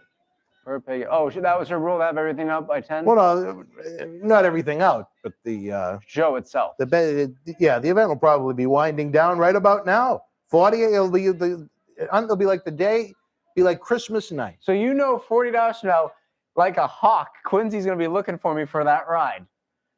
Well, I think we have others that can deal with that. Well, you're I don't you're mind. too high up the food chain. I'm not. Maybe on the way home if he gets stuck, but Well, if you have people in Stoneham or right close to it, Like Wim. it makes more sense. Because me coming from Lynn, I could do it, but I'm probably better served going to drive someone else. yes, without a doubt. Yeah. Considering where you live and Though where I others are would say located. I probably would prefer for just pure conversational quality and company to drive Quincy. I don't know about the quality of it. Well, for my sick mind. So we got Thursdays for. Well, I don't know, but I will say I will not be surprised if Quincy is like white on rice when it comes to me and that ride at the end of the night. You know, what you don't understand about Quincy is he probably won't even remember who you are on Saturday. His mind. That's why he always says, "I can't play favorites," is because it takes him a long time to remember names and people. I just love like a true worker. Oh God, it goes right up like a champ. Like a true worker that he is. He literally mentions you, and then he looks right at me like, who's gonna give me a ride? As he looks right at me, and I'm like, Quincy, I haven't. If you ask me, I'll do it. He's a hustler. Yeah, he is. And I was gonna say to Quincy, I'm like, Quincy could give me some gas money, but I was afraid. No, you'd never get that. Yeah. He wants money from you for driving him. He's a hustler. I mean, I don't know how else to put it. And he's good at it, I'll tell you. He never met a free meal he didn't like. That is, you can probably tell by that giant purple shirt that he had on. Showing off his nude. But it was very good to hear from a certain individual during the show and catch up via text as we try and get the word out about the never-ending party with Marty on the YouTube channel as we speak. Double it, like I said, how cool is this? 2 programs at the same time, kid. Yeah. Oh, who are you hearing from right now? Me? Yeah. I was messaging a friend, that's all. All right, well, get a lot of those.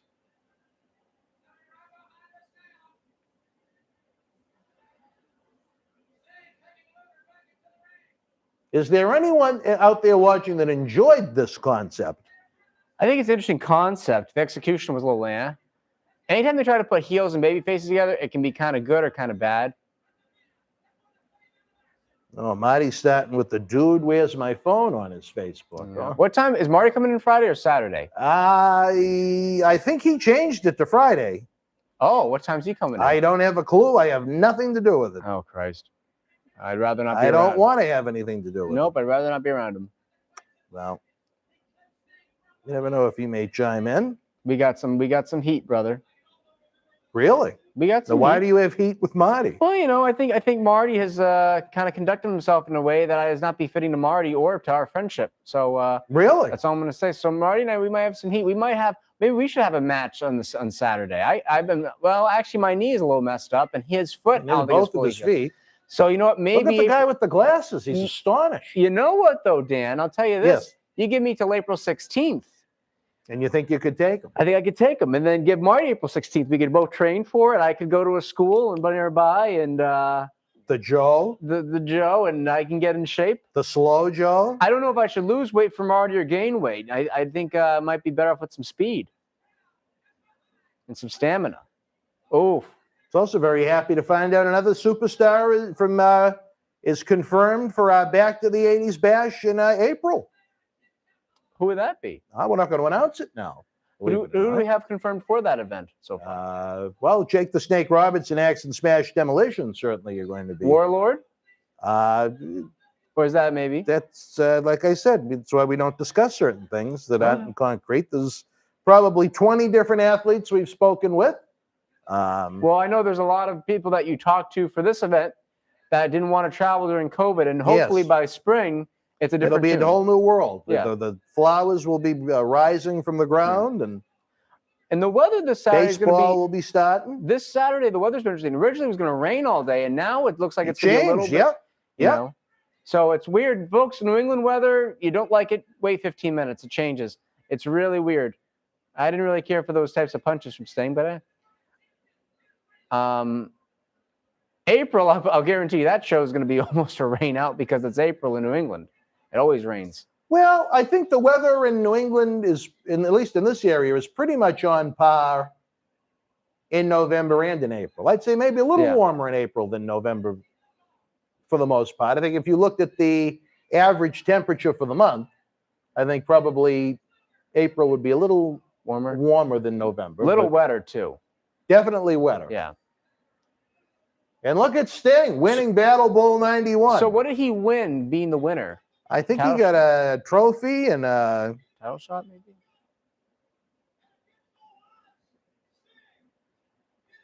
So you know what I like? Jim Ross didn't oversell this.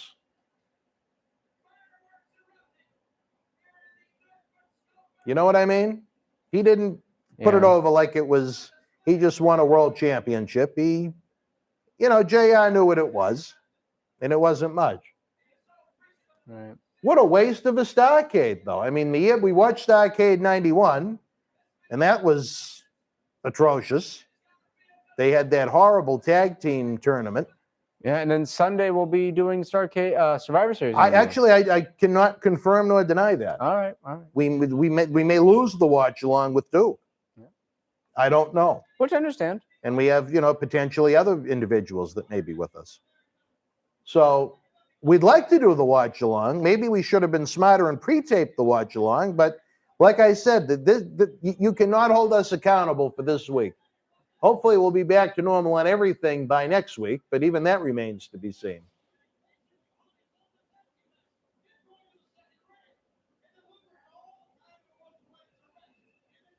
But I mean, just imagine if Vince put this on pay-per-view at WrestleMania. I don't know. I know he also had, you know, the King Kong Bundy versus Undertaker at WrestleMania 11. So, Well, at least it was built up and had rhyme and reason to it as opposed to this. yeah, that's true. You guys that have joined us tonight, what did you think of Survivor? Starrcade 1991 on a scale of 1 to 10? What would you give it? I'm asking the fans first, and then I'll give my number. What about you? Do you have a number in mind? 5.5. Not number 3? No, not number 3. Past number 3. It's past 3. Jim Ross, you should thank the fans for sitting through that. Now, you know, maybe it's because I felt generous with Starrcade. Matthew Holland wants to buy me McDonald's chicken nuggets. Thank you, Matt. I appreciate it. Hey, you're talking to the wrong guy. Well, I could use some McDonald's chicken nuggets. You like them too. I don't mind them at all. Senior producer Virgil Reynolds. All right, fans, again, I want to know on a scale of 1 to 10, what did you think of Stone Roses said it was a 5 show. Brian Duffy liked Battle Phil Ball. says, I had more fun watching you guys and Quincy. Quincy, I mean, Phil, would you like to drive Quincy home? No, dear God. We'd never see poor Phil again. We'd lose a friend. I'm going to put the link up in case you missed it. Marty Jannetty. Now. All right. Have you come up with a number yet? Me? Yeah. I said 5.5. Why is it that you have to have the half? It's a little better than the 5, not as good as a 6. I go with the 3. Okay. I thought this was sucked from beginning to end. You had some great talent. I don't understand why they were utilized the way they were. And you know what? WCW in this time period, perfect example. You can have a great roster. If your booking sucks and your angles suck, no one cares. No one cares. Every promotion has showed it. Every promotion has showed what happens when you have great talent but crap booking. I don't think it would have made for a bad episode of a TV show. But as far as your biggest event of the year, and Starrcade was their granddaddy. You know? Come on. I heard internally it was Halloween Havoc, but Starrcade was. Yeah, I mean, I saw that across the social media. Battle Bowl, world. another Battle Bowl. Well, we're not going to talk about that, as we'll be seeing that soon enough, probably next Thursday night if the fans decide to join us live before we party with Marty. But we certainly thank you guys for tuning in. Hope you had some fun. Maybe even it wasn't the most exciting show we've ever sat through. I certainly don't think so. I thought it was, well, when you give it a 3 out of 10, I think that pretty much says it all. No, I thought it was a little bit better, but I get what you're saying. You gave it a 5.5. Yeah. I might even drop it to a 5 to appease you. All right. Well, I'll take that. All right, fans, head on over. Just put the link up. We're going to party with Marty. Look at Jesse. Look at that. Oh, boy. Masahiro Joan. All right, Charlie, you're going to take it home, brother. All right, Marty's going to try and... I appreciate everyone being here again. I am going to be there Saturday. I've got a big day. Hopefully my knee and my arm are a little bit better. I think I hope so. I'll be a little bit better every day. Lou said he'll rub it down. Yeah, hopefully. He's got soft hands. How do you know? Well, he just looks like he has soft hands. But I appreciate you guys watching along.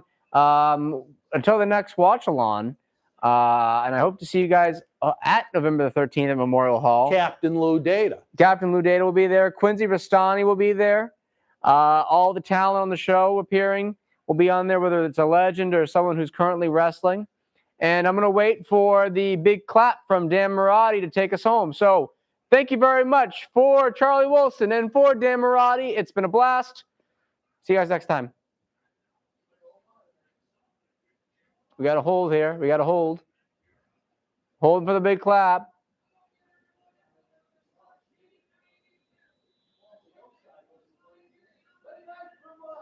Good night, everyone.